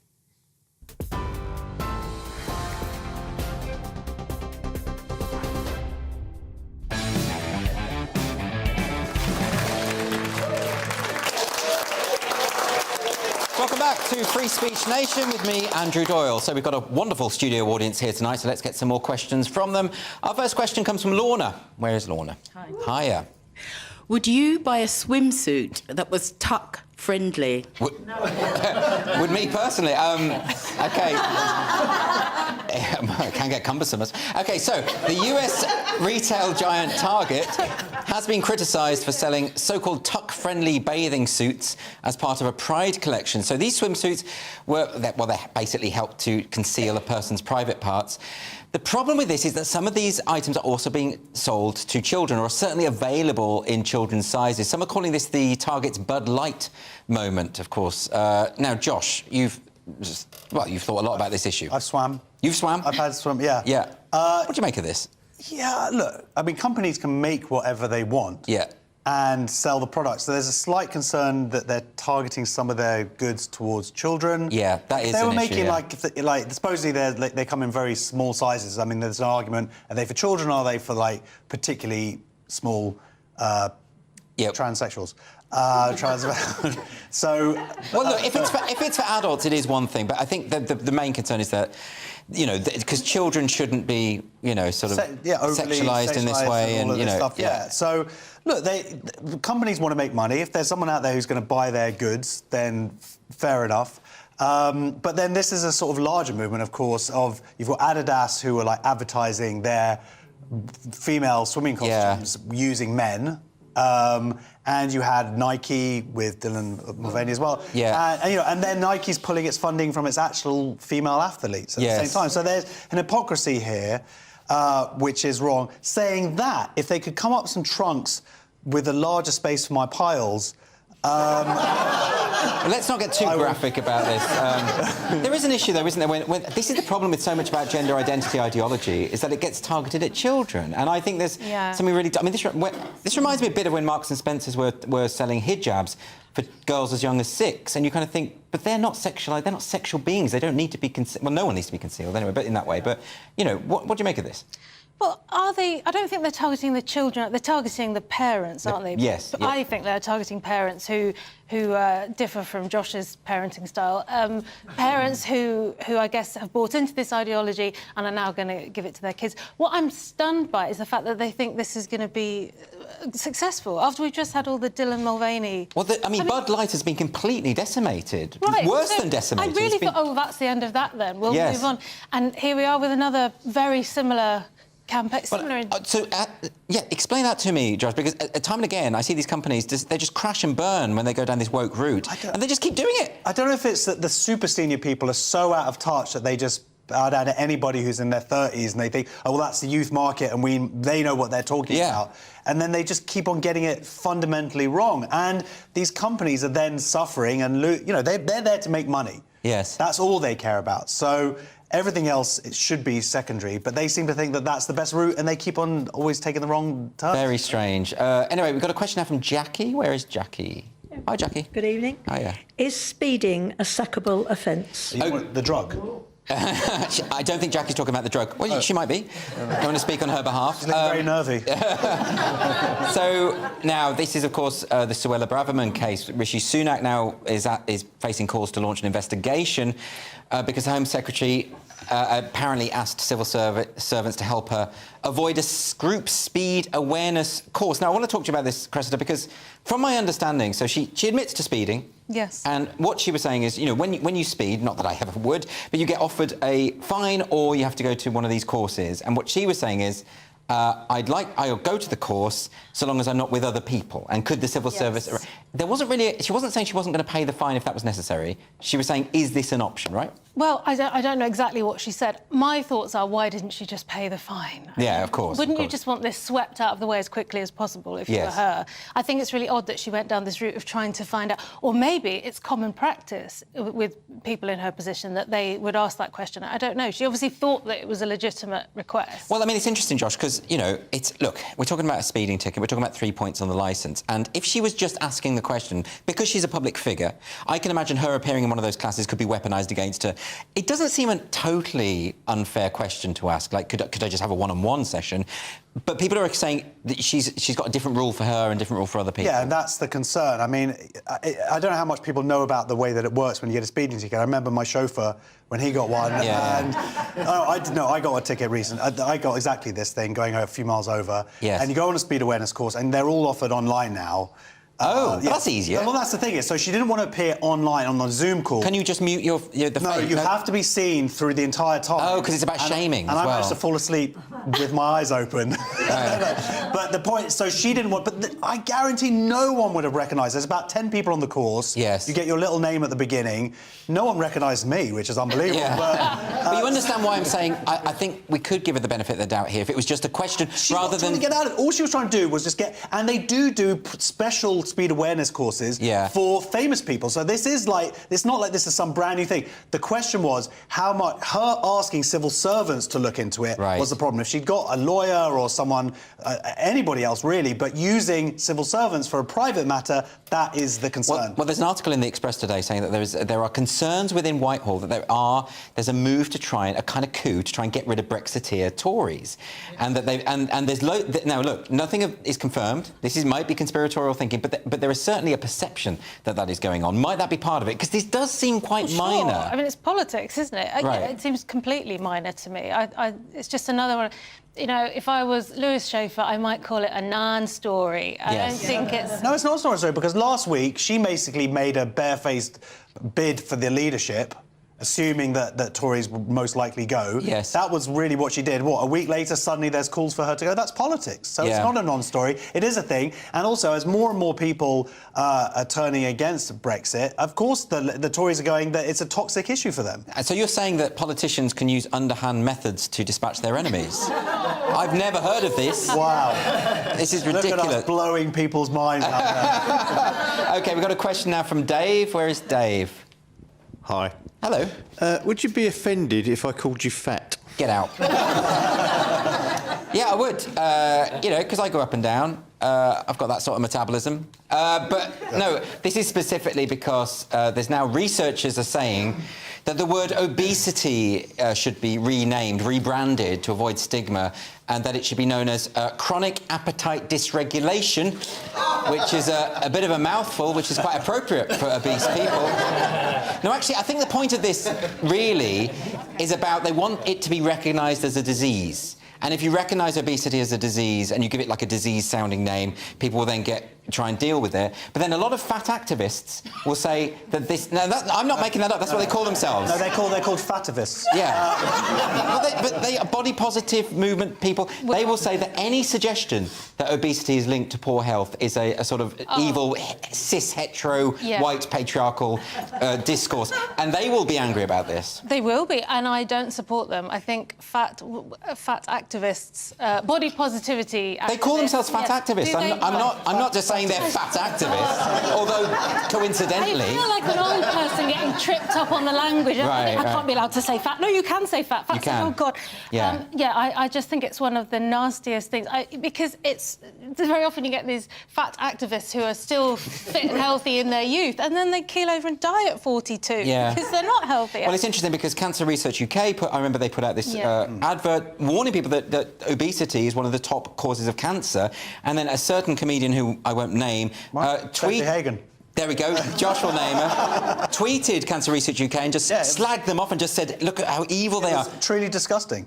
Cancer UK is trying to save people's lives. Yeah. She was making a cynical ploy, I believe, he says for legal reasons, to raise her own profile on the back of all of this by accusing them of being somewhat bigoted or whatever, when they're trying to stop people getting cancer. Well, cynical or no, the fat activist position is precisely that any kind of suggestion that there is any health risk with obesity is evil.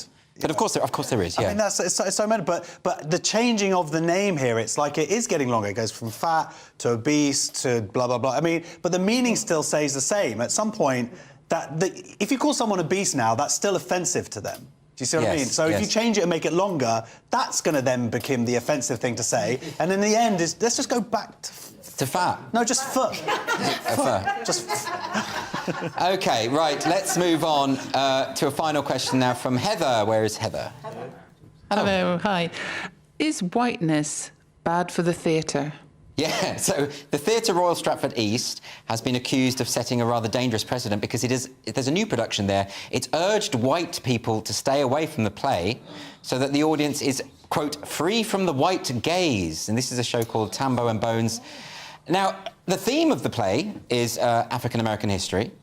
But this idea that white people can't watch and appreciate a play about African-American... It's very divisive, isn't it? I think so. I mean, we've talked about this sort of thing on the show before, haven't we?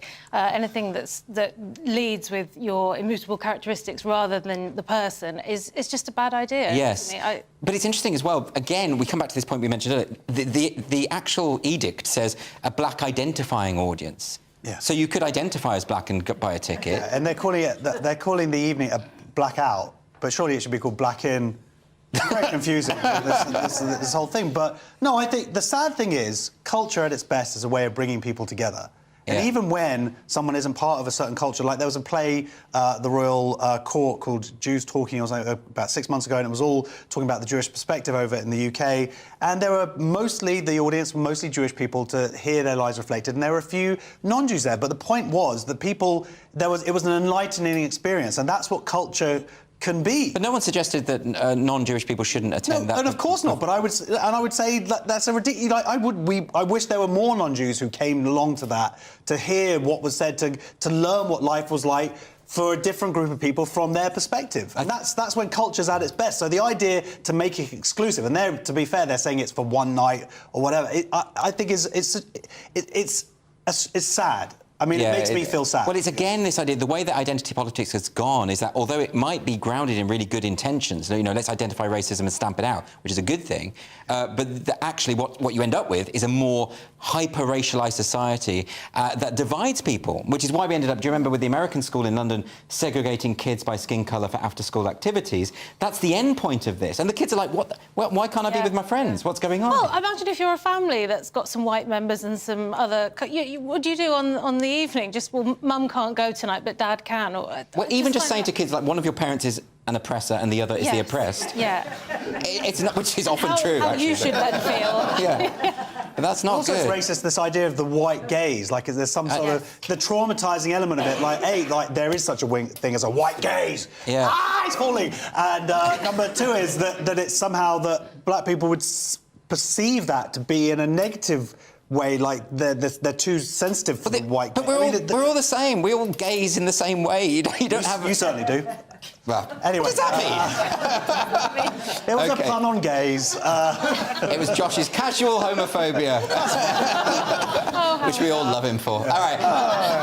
Next question from Emma. Where is Emma? Where is Emma? I'm here. Ah, hello, Emma. Emma dropped the microphone in case anyone at home is wondering about that awkward pause. Emma.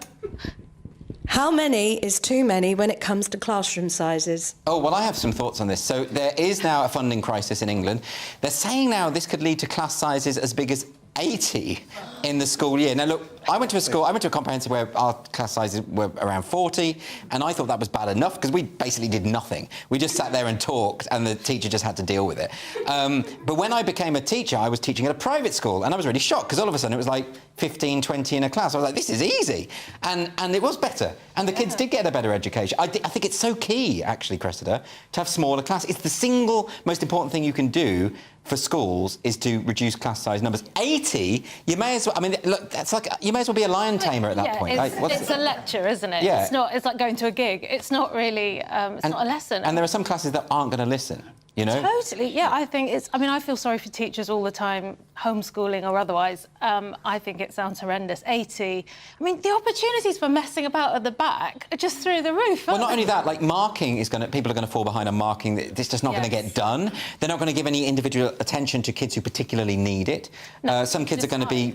You know, the way in which some of the kids who need attention, you're not going to be able to identify them if you've got a class of that size. It does seem like it just cannot work. No, it's a somewhat more nuanced idea. The idea is they would be taking down the number of sets from maybe like 10 sets to 8 sets, so the rest of the classes would have the sort of normal number 30, but then the top 2 sets would be put together. The idea is that they're the sort of the cleverest kids or the most well-behaved kids, so you would somewhat get away. I still don't think that's right. I still think... penalty for doing well. No, absolutely, and I think it's wrong, and I think that the lack of investment put into it, and the government, of course, are saying, oh no, we put in these billions, whatever, but that's all been sucked up by the pay increases from a couple of years ago. It's like, let's fund our future. It's literally our future as a country. It's mental that we're not putting that money in there. Totally agreed. OK, so anyway, that's all we've got time for now, but after the break on Free Speech Nation, Danny Kruger, the MP, has been widely criticised for his comments this week about so-called normative families. Could this lead to a rift in the Tory party? We will discuss. See you in a moment.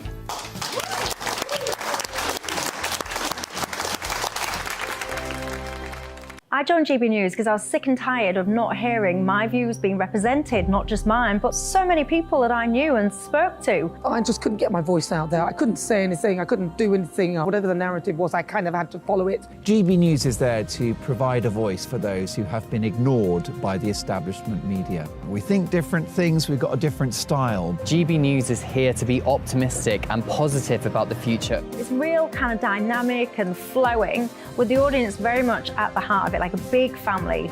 Here at GB News, we talk about the things that matter to you. Hearing the voices from right across our towns and cities, especially our towns. All sides of the argument represented with a heavy dose of opinion. We're on a mission here to make a difference. And the GB News family really is here for you, and whatever time of day you can watch or listen. Britain's watching. Britain's watching. We're proud to be GB News. The People's Channel. Britain's news channel. Westminster is going around in ever-decreasing circles, followed by the media. Britain is broken. How on earth did we get into this mess? But more importantly, how do we get out of it? Join me at 7 p.m, Mondays to Thursdays on Farage. Here on GB News, we will have open, rational debate. We've got to work out how Britain moves forward from this. Join us here on GB News, the People's Channel. Britain is watching. You've probably seen politicians interviewed 1,000 times, but we do it differently. We find out who they really are, we don't shout, we chat, and hopefully we bring a bit of light, not just heat. Did you know Kate Moss? Apparently. Do you have a pair of jeans or a pair of jeans? No, of course I don't. What would I do with them? My friends are like, oh my God, what's she doing now? Join me every Sunday at 6 for Gloria Meets, only on GB News, the People's Channel, Britain's news channel. I'm Simon Evans. Join me on GB News for Headliners at 11 p.m. What's the scoop? I'll be joined by two of the country's top comedians. That's right. As we take a look at tomorrow's newspapers tonight. We're going to get into trouble. If it's a big story, we'll be covering it. Spill some tea on him. There we go. But we'll also have some fun. I wouldn't stick up a bank.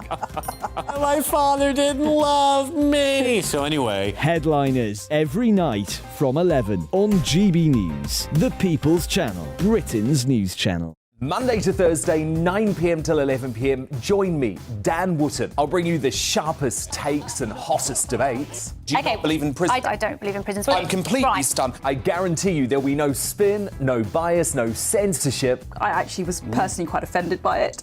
And no reason to go to bed. So I guess they've always been quite woke. That's Dan Wootton tonight on TV, radio and online. Monday to Thursday from 9 p.m. till 11 p.m. on GB News. The People's Channel, Britain's news channel.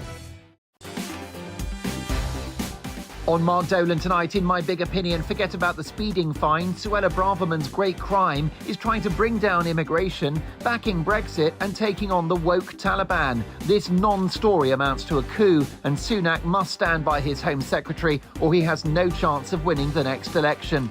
We'll get the views of Mr. Loophole, top lawyer Nick Freeman, political commentator Annunciata Rees-Mogg, and politics legend Anne Widdecombe. Plus my take at 10, the pundits, tomorrow's papers, and much more. We're live from 9 till 11 on GB News.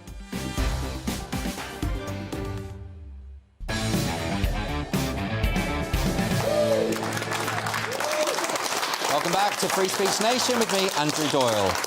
We got an insight this week into the potential divisions within the Conservative Party. MP Danny Kruger has been criticised by many members of his own party for his remarks about the family.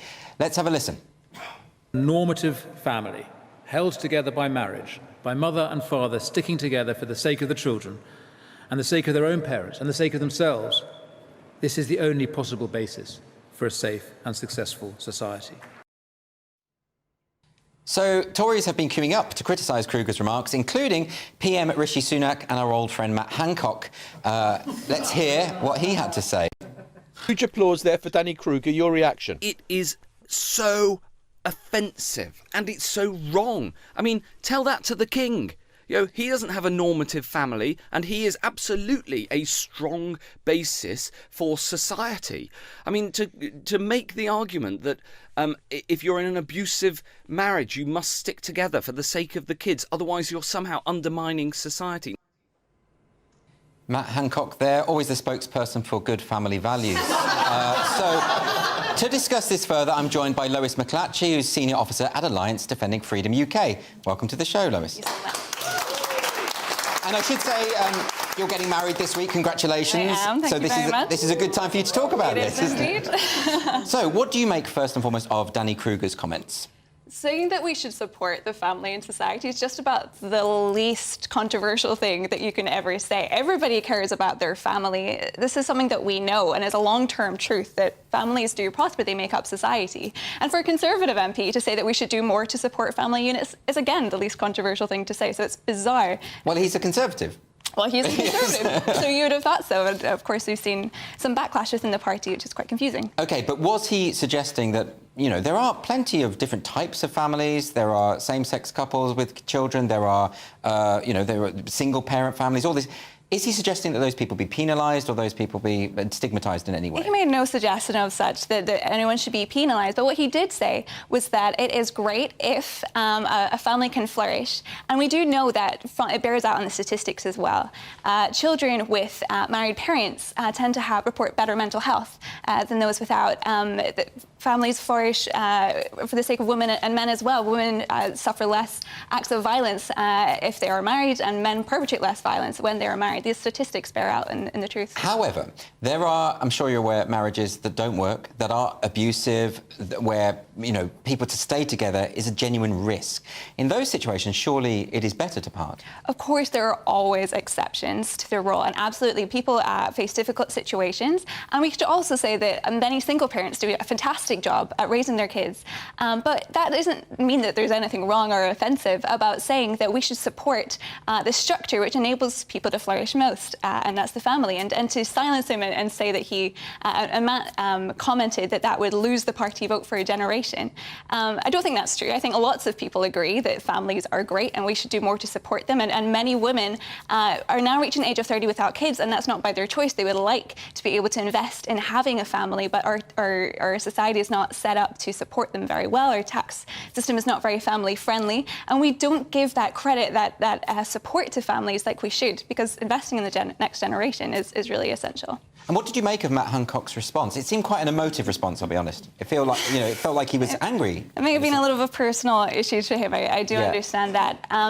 But to say that these values, these very basic, fundamental family values, will lose the support for the Conservatives, just utterly wrong. The Conservatives have been moving away from supporting the families for 13 years, and it's not brought them any success. I suppose people see this sometimes as hypocrisy. You know, we could go back to John Major's campaign, his Back to Basics campaign about family values, at the time that he was having an affair with Edwina Currie. And these kind of things, when they happen, I think it makes people very sceptical about the validity of politicians who are not practicing what they're preaching. That's fine, but to then put that value onto the rest of society because it didn't work out in his marriage, to say that it is offensive to support others in their marriages is utterly wrong. Marriages and families, and the family unit allows the next generation to thrive, allows kids to flourish, and that's what we're looking forward to in 30 years, in 40 years, in 50 years. Who are our politicians of the future? Let's allow them the best bedrock to flourish. Do you think that this shows that there is something going on within the Conservative Party? So many times when I've spoken to Conservative voters, they've said to me they are disillusioned with the current Conservative Party because they don't see that it is a Conservative Party anymore. Now, I'm not someone who's ever voted Conservative, but if I were someone who was voting Conservative, I would expect them to be Conservative. You would expect them to be Conservative, and it's bizarre that these values are being silenced, and that Conservatives are too awkward now to be Conservative. But to do that is to, if you'll pardon the French, we'll put the Conservatives to hell in a Hancock if we are going to go forward and just not support any of the Conservative values that voters are looking for and the society is looking for. So do you think the two parties are too close together in their approach, Labour and the Conservatives? I think we can exist when we're kind of commentating and when we're looking at these things in a Westminster, a London bubble where we have very elite values and an elite look in society. We need to go down to outside of London and what normal people are looking at. A lot of... I love your idea that people outside of London are the normal ones. They're the normal ones. People in London are absolutely. not. No, I have some sympathy with the view. But for example, the Conservative Party, their main gist towards supporting families right now is just getting women back into the workplace as soon as possible after work. And that's fine for some women. But a lot of women would like to have more time to invest in their children and stay at home. And that would be something that they would enjoy, benefit from, and society would benefit from. But they're given no incentive and they're given no encouragement or support to do so. I think we can work out a new strategy where women, because many women enjoy careers. Some women don't enjoy careers, they have jobs, and they get most of their meaning and value from their children. So let's invest in letting them do that to build the next generation and see that as a positive thing. Is it to do with the way in which Danny Kruger expressed himself? Because I think there must be a way to express the idea that there are ideals within society, but that if people deviate from those ideals, it's not necessarily a bad thing or that they should be the subject of demonisation. Yeah, I think it's a very uncharitable read to say that he didn't do that. This is a part of a much larger speech where he promoted the flourishing of everybody in Britain. So to kind of segue him and say that anyone who supports the family is ultimately saying something something very controversial isn't fair. It's a very basic and good view. Are you suggesting that someone has taken this out of context? Does that happen a lot then when it comes to politics? You'll maybe know better than me, but... What are you suggesting? It's very interesting, isn't it? This particular conference seems to have caused a lot of fuss. But also, I've read a lot of Conservative voters saying, at last, people are expressing Conservative values. So could this be a moment where the Conservative Party shifts, where you're having people being a bit more open about their viewpoints? I think we're connecting to what a lot of the Conservative voters and also just regular people are saying. These aren't controversial. A lot of people agree that free speech is a common good value. A lot of people agree with that freedom of thought is a common good value and that this country has gone too far in silencing those things. A lot of people want to see more support to women and the family. These are not controversial things, but they've been hushed and made an awkward subject to go near. And I think a lot of those topics were brought up by different speakers with different views, and it's good to get those conversations started and airing and discussed. I mean, that's very interesting that you mentioned the freedom of speech idea, because I see increasingly people are saying that certain opinions are so far beyond the pale, but often these opinions are opinions that most people hold, or that 5 years ago virtually everyone held. And that's quite interesting. You know, as a gay person, I don't feel particularly threatened by people who don't approve of gay marriage. Right. I say, let's have the conversation. It's fine. You know, why can't we do that as a society? Yeah, absolutely. And I come to it as I'm often talking about the abortion issue. And if you look across our country, actually 70% of women would like to see the abortion rate in our country, which is 200,000, lowered, and the gestational limit, which is 24 weeks or 6 months, come towards a more European standard, which is about 3 months or 15 weeks. So these are conversations that average people actually have a more nuanced opinion about than we're allowed to have in the media. But the media so often polarizes issues and has us talking at extremes that we don't get to the nuanced detail of policy, and we don't have that ability to move forward. OK, well, I think absolutely discussions about difficult subjects are important. Hopefully that's what we do in this show. But Lois McClatchy, thanks very much for joining me. The break on Free Speech Nation, we'll be discussing the dangers of exercising free speech after a 21-year-old terrorist this week pleaded guilty to plotting to kill a preacher at Hyde Park's Speaker's Corner. Don't go away.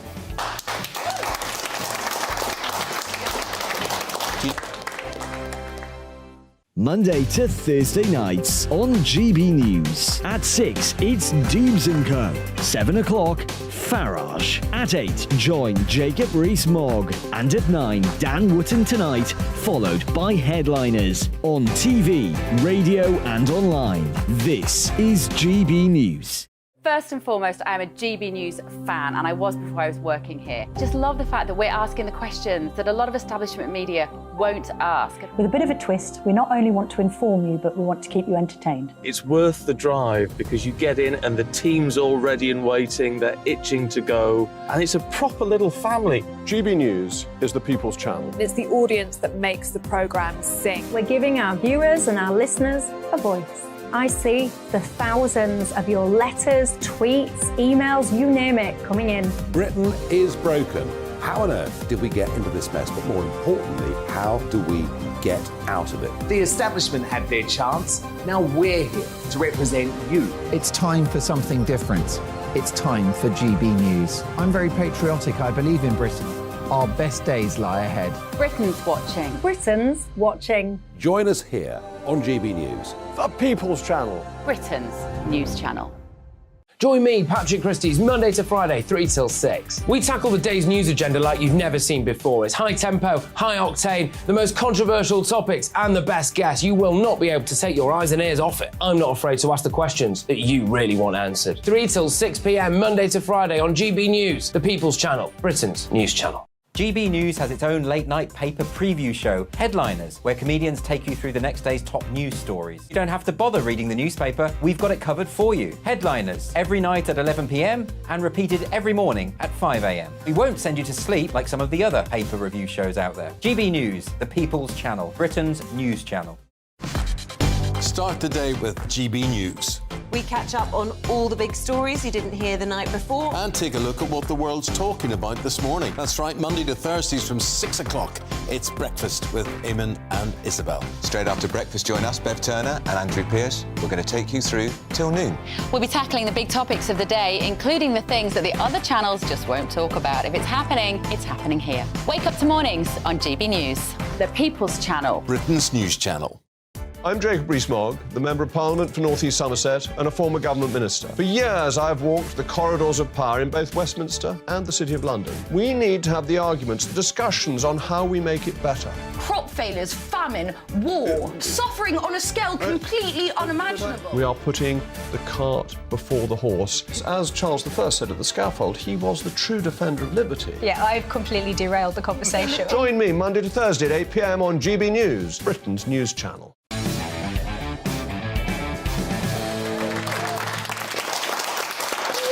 Welcome back to Free Speech Nation with me, Andrew Doyle. This week saw an example of the dangers that people face when they exercise their right to free speech. A 21-year-old terrorist admitted to plotting a gun attack to kill an ex-Muslim who became a Christian preacher at Speaker's Corner in London's Hyde Park. Edward Little planned to buy a gun to kill Hatun Tash at the public speaking area. He was on his way into London in a taxi with thousands of pounds in cash when he was stopped and arrested last September. Steve Chilcott is a regular at Speaker's Corner and he joins me now. Steve, welcome to the show. So, this is a very disturbing story. Can you tell us a bit about Hatun Tash, who she is and what she does? She appears at Speaker's Corner quite a lot. Sure, so she's actually an ex-Muslim from Turkey. She converted to Christianity, fled Turkey for reasons of persecution, came to Britain. She's been a regular preacher at Speaker's Corner for the last 10 years. She's a provocative lady. She does many things that are very provocative, such as wearing Charlie Hebdo cartoons on her T-shirt, yes. Arriving with a copy of the Quran with holes drilled into it. And her basis for doing that is that she believes that the narrative of Islam is full of holes, that there is not one single Quran. So, but of course you would expect controversial people at Speaker's Corner. The purpose of that area is that anything can be said. Of course, as the judges have stated, that freedom of speech does not exist without the right to be offensive. And Hatun Tash has been stabbed at Speaker's Corner. Yep. So this planned attack last September would not have been the first attack. So in 2020, she was knocked unconscious.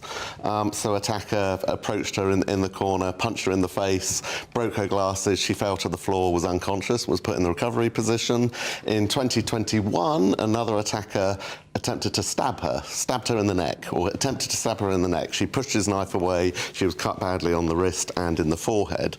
That person, the police were present for that second attack. The person was never caught. The police were present. They chased after him. They didn't catch him. Allegedly, they never identified who he was. Am I right in thinking that she was arrested? And she has been arrested on 2 occasions, and she actually sued the Metropolitan Police Force successfully and was actually given £10,000 compensation. Right. You see, this to me is quite shocking. As far as if I go to Speaker's Corner, I expect to hear things that I vehemently disagree with, but I celebrate that because the whole point of Speaker's Corner is and it's increasingly in this day and age where free speech is under threat. This is like a haven where you can go and hear shocking, offensive, in fact, views, right?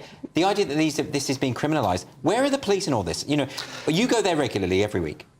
Are the police doing their job? No, ultimately no. How can I deny that? Well, is this your opinion? There are some very good officers there that try to do a very good job. However, there are other officers there that do a very appalling job. I personally have put in a complaint against one officer, which was investigated, and my complaint was actually upheld. Yes. There are some appalling examples of police operations at Speaker's Corner on occasions. Well, it seems quite variable. So I saw a video of a Let Women Speak event there, which was quite well policed, and the sort of more aggressive activists were being kept at a distance.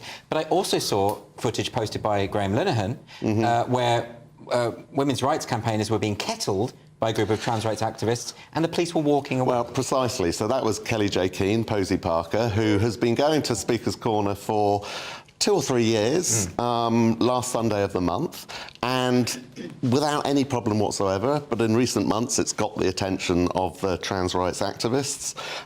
And the second occasion that you referred to was actually one of the first where there was trouble. And the police literally walked away, as Graham's video showed.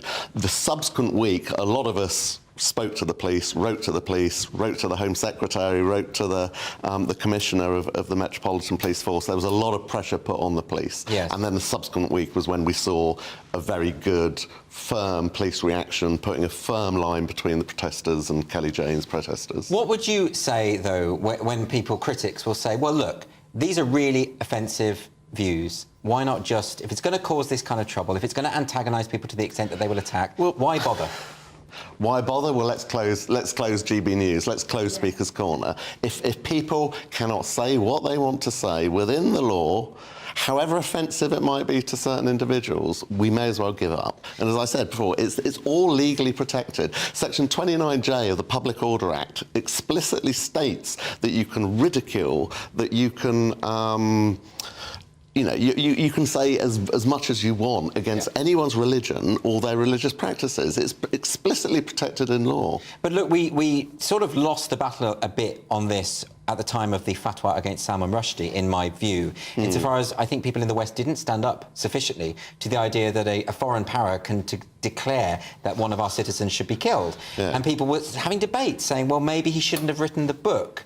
And this kind of thing. But what was quite heartening is after he was attacked in that horrific attack, and you went to Speaker's Corner that weekend and read from the Satanic Verses from Salman Rushdie's brilliant novel. And of course that's a provocative thing to do, but it shouldn't be, should it? No, absolutely not, absolutely not. And again, it comes down to if we respect the freedom that we have in what we can say in this country, we must fight for it.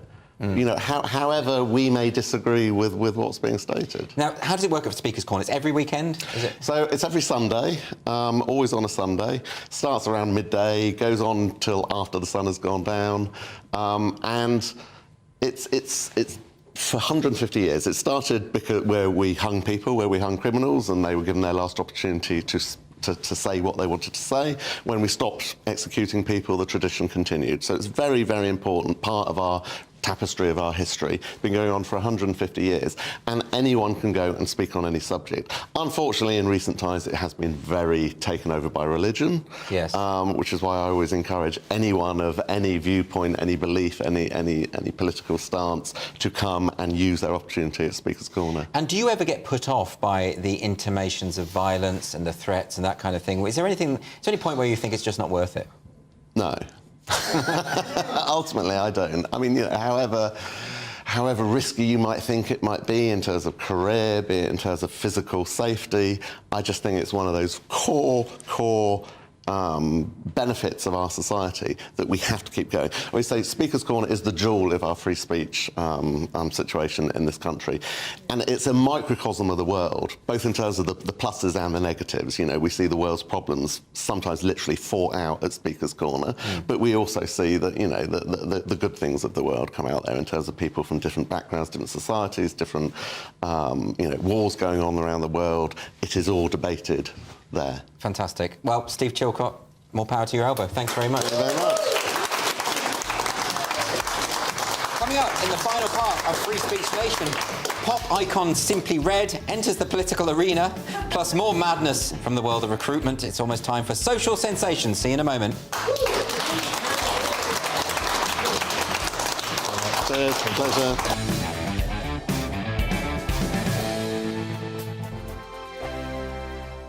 It's all about family, being in people's living rooms, all the interaction and getting to know who our viewers and listeners are. When I was young, my dad used to say, "Nana, stop arguing." I wanted an outlet that would enable me to give my opinion.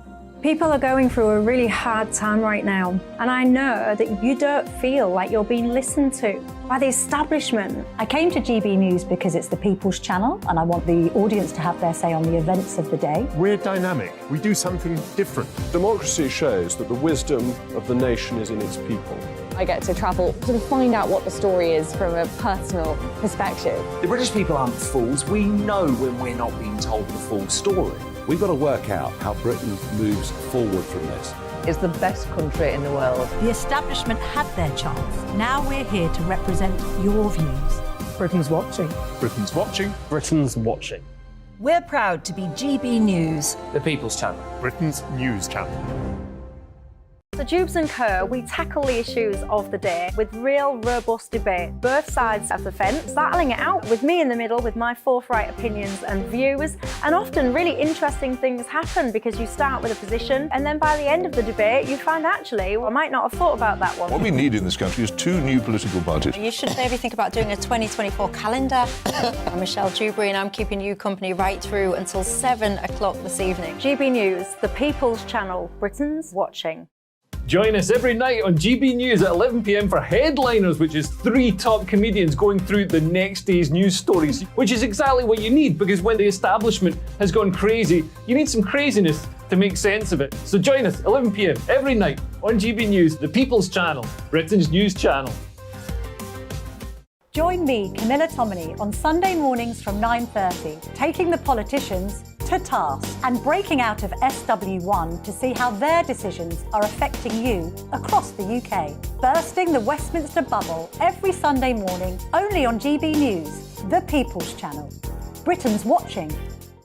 I'm Andrew Doyle. Join me at 7 o'clock every Sunday night for Free Speech Nation, the show where I tackle the week's biggest stories in politics and current affairs with the help of my 2 comedian panellists and a variety of special guests. Free Speech Nation, Sunday nights from 7 on GB News, the People's Channel, Britain's news channel. I'm Mark White. As GB News Home and Security Editor, I cover those key issues that are so important to you. Our authorities, our communities doing all they can to combat violent crime. With the public services under unbearable strain, why are we still failing to control our borders? Defence, the first priority of any government, has been continually hollowed out. Can we trust our politicians to protect the armed forces? Join me, Mark White, on GB News.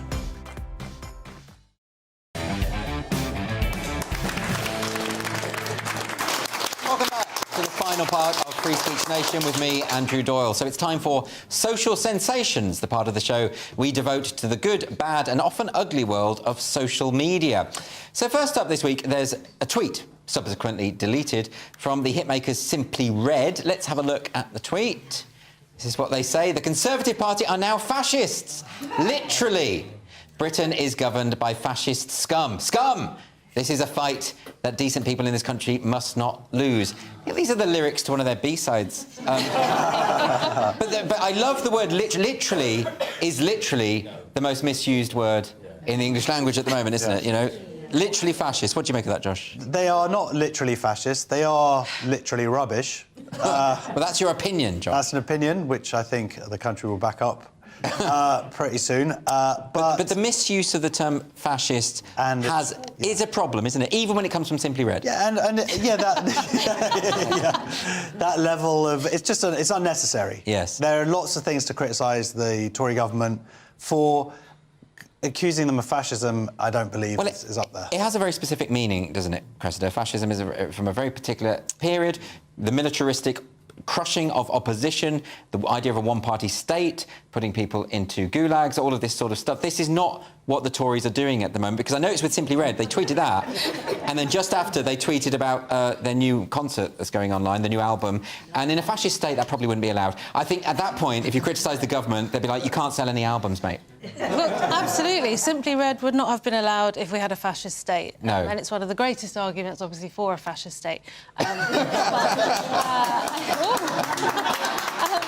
Yeah, calm down, Mick. I mean, they just start at 11, don't they? And then there's nowhere to go. Like, well, no, but they're called Simply Red. If they were called Simply Blue, then it would be totally fine. They wouldn't feel like this. Don't you think? I mean, there's also tiresome. It's tiresome, but it's also quite an insult, I think, to people who've actually suffered under fascist regimes, isn't it? I mean, it does kind of minimises that a little bit. Yeah, absolutely. But look, I've got four of the kids. My kids have red hair.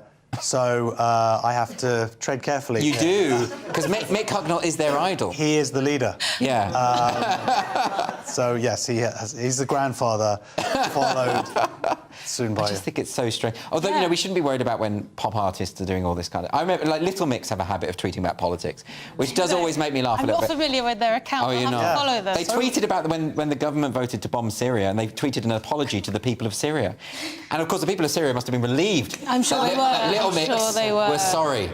That was great. Terrified hearing the words Little Mix come out of your mouth. Like, the two things don't... It doesn't work, does it? Yeah, that level of pop music and you... Well, I only follow them for the politics. Okay. Anyway, so next up now, we've got a bit of a GB News exclusive. So this was leaked to us by a worker at a FTSE 100 recruitment company this week. So the employee had tried to post a job advert using the words strong and dynamic. And this is what happened. So what you're seeing here is a screenshot that flashed up as the member of staff tried to list the job advert, and it says the words strong and dynamic should not be used in the job description because they are male, macho and Western culture centred. Because, of course, there've never been any macho people from the East. Genghis Khan, of course, was quite famously camp. What do you think about this, Cressida? Where's that come from? Where's that? Is an error message? Where does Yeah, so it's an error message that comes when says? you try and post the advert. But yeah, but that's the thing. It's been obviously programmed into the system that if you say we're looking for somebody who's strong and dynamic, they'll say no. That's offensive. That you can't post. What if you want somebody strong and dynamic? But even to want someone strong and dynamic is part of the problem. You're part of the problem, Cressida. I am. I'm looking for somebody strong and dynamic, and that's just. I don't know what to do with that information. I mean, it's so ridiculous. And I've done lots of recruitment agent battles in my life. I've dealt with them a lot. I know they're looking for strong and dynamic. That's what they always say. Yes. It's almost like a cliche, isn't it? Yes, it means nothing to me. It just bounces off me. But still, if that's what they want to ask for. Then... Yeah, but I don't know what to make of this either, really, Josh, but the idea that you would be offended by that, or that it would have to... How is it offensive, strong and dynamism? Is it offensive to you? Well, I mean, I think that they've ended up going for someone weak and boring. Yeah. Maybe that's what they want. And I got the job.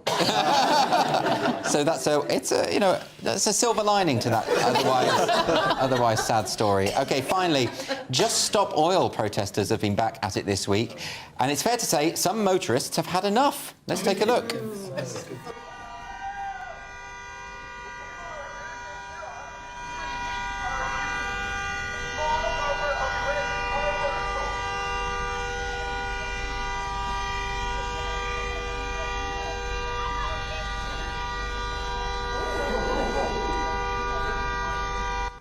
Now, I don't condone physical violence whatsoever. I quite like the bit when they're grabbing the signs. I think pushing isn't right. But that's how Suella Braverman got the ticket. Is that right? What do you make of it? I mean, I think that this does point, though, to a very serious point, which is that people are sick of it. You know, when Just Stop Oil... Everyone's for peaceful protest. But when you stop preventing people from going to work or sometimes getting to hospital, the various tactics that you're using, of course people are going to get sick. Yeah, or people's funerals or the things that they go about through their lives. Yeah. And... yeah, so, look, there's never an excuse for violence. Yeah. Except this. Except in this moment. Are you sick of them as well?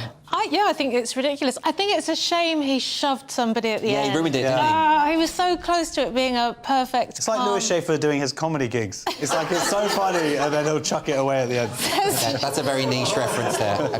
OK, so let's move on now to the part of the show when we talk through your unfiltered dilemmas. Thanks very much for sending in your problems. I don't know what you do, but thank you anyway. Our first dilemma has come from Laura. Laura says, my husband thinks he's a DIY expert. Recently, he did a bit of garden renovation and won't stop asking me to look at it and praise his work.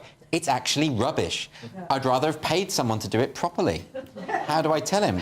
I think you just tell him, don't you? I mean, I think the key to a successful relationship is honesty. Don't you think? Well, I wouldn't have a clue.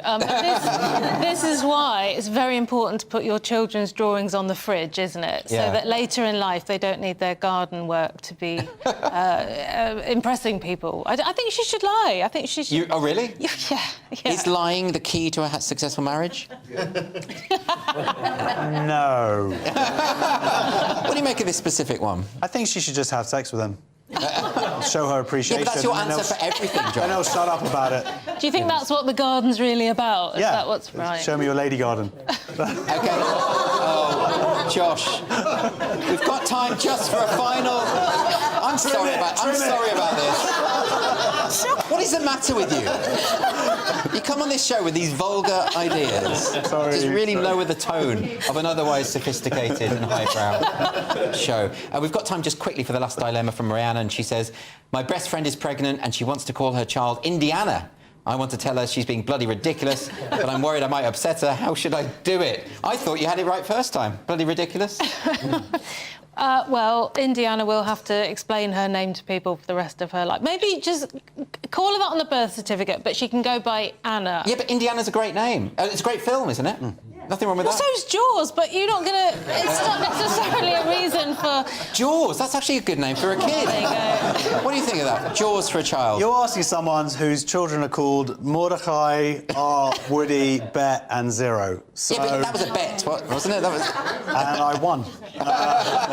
Zero Mistel, if you're interested. OK, well, that's all we've got time for. Thank you so much for joining us for Free Speech Nation. This was the week when TfL brought back racial discrimination, Suella Braverman got into hot water over a speeding ticket, and Matt Hancock weighed in on family values. Thank you to my panel, Cressida Wetton and Josh Howie, and to all of my fantastic guests tonight.